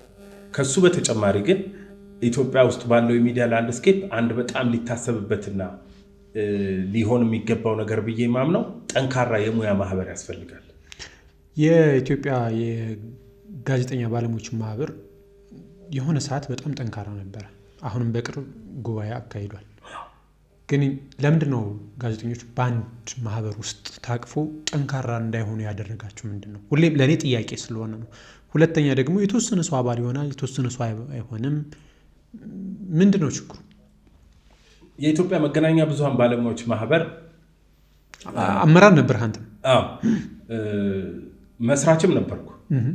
የኢትዮጵያ መገናኛ ብዙሃን ባለሙያዎች ማህበር ሲመሰረት እኔ ሰለሞን ሙጬ የዲደብሊው የአዲስ አበባ ወኪል፣ ዳዊት በጋሻው፣ ሲሳይ ሳህሉ እና ጎበዜ ሲሳይ አንድ ኢቨንት ላይ ተገናኝተን ኢንተርኮንቲኔንታል ይመስለኛል ተገናኝተን እንዲህ ያለ ማህበር እኛ አሁን እየሰራን ያለን ጋዜጠኞች አባል የምንሆንበት የኔ ነው ብለን የምናስበው ማህበር ጠንካራ ቫይብራንት የሆነ ማህበር ሊኖረን ይገባል። ያሉት ማህበሮች በተወሰኑ ሰዎች የተያዙና የተሽመደመዱ ናቸው። ስለዚህ የኛ የምንለው አሁን ስራ ላይ ያለን ጋዜጠኞች አባል የምንሆንበት ቫይብራንት የሆነ የሙያ ማህበር ሊኖረን ይገባል። ሊኖር ይገባል ስትል አንተም የሆነ አስተዋጽኦ ማድረግ አለብህ። ስለዚህ 4ታችን 5ታችን ይሄንን ማህበር መመስረት አለብን ብለን ጥረት አደረግን። ከስሙ ጀምሮ የኢትዮጵያ ጋዜጠኞች ማህበር፣ የኢትዮጵያ ምናምን ማዕት ማህበር ነው ያለው። አንዱም ጠንካራ ነገር አልነበረው። አንዱም ውስጥ ማናችንም አባል አልነበርንም። ስለዚህ የኔ ነው የምንለው ማህበር ያስፈልገናል። ጋዜጠኞችን በክፉ ቀን ከጎናቸው የሚቆም ስቴትመንት የሚያወጣላቸው መብታቸውን ለማስከበር የሚታገል ጠበቃ እስከ ማቆም ድረስ የሚሄድ በሚታሰሩበት ጊዜ የሙያ ማህበር ያስፈልገናል። በደግ ቀን ደግሞ ለጋዜጠኞች እውቅና የሚሰጥ ዓመታዊ የሚዲያ አዋርድ የሚሰጥ የሙያ ማህበር ያስፈልገናል። በነገራችን ላይ አሁን የሚዲያ አዋርድ ተብሎ በየቦታው የሚሰጠው ነገር እኛ በመተዳደሪያ ደንባችን ላይ አስፍረነው የነበረ ነገር ነው እና አሁን የተለያዩ አካላት በሚፈልጉት መልኩ አበለሻሽተው ሲሰሩት ሳይ በጣም አዝናለሁ። እኛ የኢትዮጵያ መገናኛ ብዙሃን ባለሙያዎች ማህበርን ስንመሰርት መተዳደሪያ ደንቡ ላይ አንዱ ያስቀመጥነው ነገር አኑዋል ዓመታዊ የሚዲያ አዋርድ መኖር አለበት የሚል ዝርዝር ይዘቶች ያሉት ነገር አስቀምጠን ነበር። በክፉ ቀን ከጋዜጠኞች ጎን የሚቆም በደግ ቀን ደግሞ እውቅና የሚሰጥ ፒር ሪቪው፣ ይሄ የአቻ የሙያ መገማገሚያ መድረክ ሁሉ ጥሩ የሚባሉ ዜናዎች ቀርበው ውይይት የሚደረግበት፣ ችግር ያለባቸው ዜናዎች ቀርበው ውይይት የሚደረግበት፣ ፕሮግራሞች ዶክመንተሪዎች ቀርበው ውይይት የሚደረግበት፣ ፕሮፌሽናሊዝምን ከፍ ለማድረግ የሚረዱ የተለያዩ ስራዎች የሚሰሩበት ማህበር ለመመስረት ነው የሞከር ነው። የተወሰኑ ነገሮችንም ለማድረግ ሞክረናል። እኔ ምክትል ፕሬዝደንት ሆኜ 2 ዓመት አካባቢ ሰርቻለሁ። ኤልያስ መሰረት ፕሬዝደንት ነበር። ሌሎች የስራ አስፈጻሚ አባላት የሙያ ጓዶቻችንም ነበሩበት። የተወሰነ ጥረት አድርገን ነበር። ወርሃዊ የኢትዮጵያ የሚዲያ ሪቪው እናዘጋጅ ነበር። ደመቀ ከበደ የስራ አስፈጻሚ አባል ነበር። እኔና እሱ በጣም በትጋት ስንሰራው የነበረ ነገር ነው። በአብዛኛው እንደውም ደመቀ ሲሰራው የነበረ ነገር ነው። ብዙ ዓለም አቀፍ ተቋማት፣ ብዙ ስለ ኢትዮጵያ ሚዲያ ማወቅ የሚፈልጉ አካላት እንደ ሶርስ እንደ ሪፈረንስ ይጠቀሙበት የነበረ ማቴሪያል ነበር። የሚዲያ ሪቪው፣ ወርሃዊ የሚዲያ ሪቪው የምንሰራ የነበረው በተለያየ ጊዜ የተለያዩ ጋዜጠኞች ሲታሰሩ፣ ጥቃት ሲደርስባቸው መግለጫዎች ያወጣንባቸው ጊዜዎች ነበሩ። በዛ ምክንያትም ብዙ አይነት ነገሮች ገጥመውናል። ዞሮ ዞሮ ትልቁ ችግር ብዬ የማስበው ኢትዮጵያ ውስጥ ያለ ጋዜጠኛ ጠንካራ የሙያ ማህበር የመኖሩን አስፈላጊነት በቅጡ የተረዳው አይመስለኝም። አባላት ለመመዝገብ ሞክረን ብዙ ሰው መዝግበን ነበር። ኢትዮጵያ ውስጥ ጠንካራ የሙያ ማህበር፣ የጋዜጠኞች ማህበር እንዲኖር ይፈልጋል። ጋዜጠኛው ይፈልጋል። ከሰማይ እንደመና ግን አይወርድም ጠንካራ ማህበር። ተግባር ላይ ወደኋላ ብዙ ሰው ይላል። አንተ የአባልነት መዋጮ ካልከፈልክ፣ ጉባኤ ሲጠራ ካልሄድክ፣ የተለያየ አስተዋጽኦ ለዛ ማህበር መጠናከር አስተዋጽኦ ካላደረግ ጠንካራ የሙያ ማህበር ከሰማይ አይወርድም እንደመና። ሌሎች ሀገሮች ላይ ጋዜጠኞች ለጠንካራ የሙያ ማህበር አስተዋጽኦ ያደርጋሉ በተለያየ መልኩ። ኢትዮጵያ ውስጥ ግን ያለ ጋዜጠኛ ለጠንካራ የሙያ ማህበር አስተዋጽኦ የማድረግ ፍላጎት የለውም። የሌለው ደግሞ በተለያየ መልኩ አንዳንዶቹ ሚዲያዎች ልጆቹ ጋዜጠኞቹ አባል እንዳይሆኑም እኛ ማህበር ውስጥ ተጽዕኖ ያደርጉ እንደነበረም ሰምተናል። ብዙ ፍላጎት አልነበረም። ዞሮ ዞሮ ግን ጋዜጠኛው ገፍቶ ቢመጣና አባል ቢሆን መዋጮውን ቢከፍል በተለያየ መልኩ አስተዋጽኦ ቢያደርግ ግን ጠንካራ የሙያ ማህበር ሊኖረን ይችል ነበር።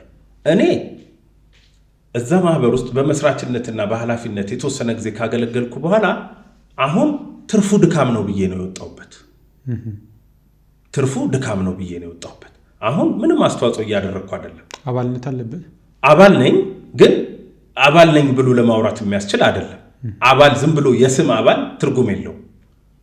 መዋጮ መክፈል አለብህ፣ ጉባኤ ሲጠራ መሄድ አለብህ፣ በተለያየ መልኩ ለዛ ማህበር መጠናከር አስተዋጽኦ ማድረግ አለብህ። ያ ማህበር እኛ በመተዳደሪያ ደንቡ ላይ ያሰፈርናቸው ነገሮች ወደ መሬት እንዲወርዱ አስተዋጽኦ ማድረግ አለብህ። ዝም ብሎ አባል ነኝ ማለት ትርጉም የለው። ስለዚህ እኔ የሙያ ማህበር የጋዜጠኝነት ሙያ ማህበር አስፈላጊነት ሲገባን ያኔ እንሳተፍ ይሆናል። እስከዛ ፍራስትሬሽን ነው ከዛ ውስጥ እንደወጣ ያደረገኝ። እኔ ብቻ አይደለሁም፣ የዛኔ ስራ አስፈጻሚ ውስጥ የነበሩትም ልጆች ኦፍኮርስ ሁለቱ እስር ላይ ናቸው። ሌሎቹ ግን ፍራስትሬት አድርገው ነው ትርፉ ድካም ነው ብለው ነው የወጡበት። ለምን? አብዛኛው ጋዜጠኛ አስተዋጽኦ ማድረግ አይፈልግም። ጠንካራ ማህበር እንዲኖር ይፈልጋል፣ ግን አስተዋጽኦ ማድረግ አይፈልግም። ስለዚህ ማህበር ደግሞ ኖሮ የ10 ሰው የ15 ሰው ሊሆን አይችልም። 10 ሰው 15 ሰው የቤተሰብ እድር ነው እንጂ ማህበር ሊሆን አይችልም። ብዙ ተጨዋወት። ወደ መጀመሪያው ልመልስና ሰርግ ኤርሚያስ መቼ ነው የሚያደርገው? እኔ እንዲያውም መጀመሪያ ያወራነውንም ነገር ባታስገባው ነው ደስ የሚለኝ። እንኳን አሁን ስለ ሰርግ ላወራ ሶሻል ሚዲያው ላይ በጣም መነጋገር፣ ቲክቶክ ላይ በጣም ቫይራል የሆነ ቪዲዮ አይቻለሁ። አንዳንዴ እኛ የምናነሳቸው ጉዳዮች አይጠቅሙም ብለን እናስብ እንችላለን። ግን በአንድም በሆነ በሌላ መንገድ ብዙ ሰዎች ይማሩበታል፣ ባይማሩበት መረጃ ይወስዱበታል። ብዙን ጊዜ ደግሞ ጋዜጠኛ ስትሆን ለእንደዚህ አይነት ነገር የተጋለጥክ ነህ ማለት አይወቀኝ ሰው ማለት አችልም። ሶሻል ሚዲያው ላይ የሆነ ነገር ካነሳህ ሚኒስትሪ ሚዲያ ሆነ ምንም ሁሉም ይመጣል። ስለዚህ ያም ስለሆነ ነው። ግን እኔ ጥያቄዎችን ጨርሻለሁ። የምታነሳው ነገር ካለ ቢጨመር ያላነሳሁት ካልከኝ እድሉ ልስጥ። አይ እኔ ራሴ ኢንተርቪው ሳረግ በጣም ማልወደው ጥያቄ ቀረ የሚሉት ነገር አለ ብሎ መጠየቅ ነው። ቀረ የምለው ነገር የለም። ቀረ የምትለው ነገር ካለ አንተ ነው መጠየቅ ያለብህ። ተደጋጋሚ ብንገናኝ ደስ ይለኛል። ለምሳሌ ዓለም አቀፍ ጉዳይ ላይ በተመለከተ በጣም ደስ ይለኛል። አዎ ዛሬ ያው ጋዜጠኞችና ፐርሰናል የሆነ ጉዳይ ስለሆነብን ነው እንጂ ደስ ይለኛል። ዓለም አቀፍ ጉዳዮች ላይ አዳዲስ ጉዳዮች ላይ በምን ይሉ ፖድካስት ላይ በማንኛውም ጊዜ ስለ ጋዜጠኝነት፣ ስለ ሚዲያ ስራ እና ደግሞ ሌሎች ወቅታዊ አገራዊና ዓለም አቀፋዊ ጉዳዮች ላይ መጥቻ ሐሳቤን ለማካፈል ሁልጊዜም ሬዲ ነኝ። አክብሬ ስለመጣህ በጣም አመሰግናለሁ። እኔም ሐሳብ አለሁ ብለህ ይሄንን እድል ስለሰጠኸኝና ያለኝን ሐሳብ ማካፈልበት መንገድ ስላመቻቸህ በጣም አመሰግናለሁ። ፖድካስት ላይ ስቀርብ ይሄ የመጀመሪያዬ ነው። ትደጋግማለህ። አመሰግናለሁ። እሺ እኔም አመሰግናለሁ። የምን ይሉ ፖድካስት ቤተሰቦች ኤርሚያስ በጋሻው እንዲህ ወደ እናንተ ሐሳቡን አድርሷል። በቀጣይ ሳምንት ሌላ እንግዳ ይዤ እመጣለሁ። መልካም ሳምንት።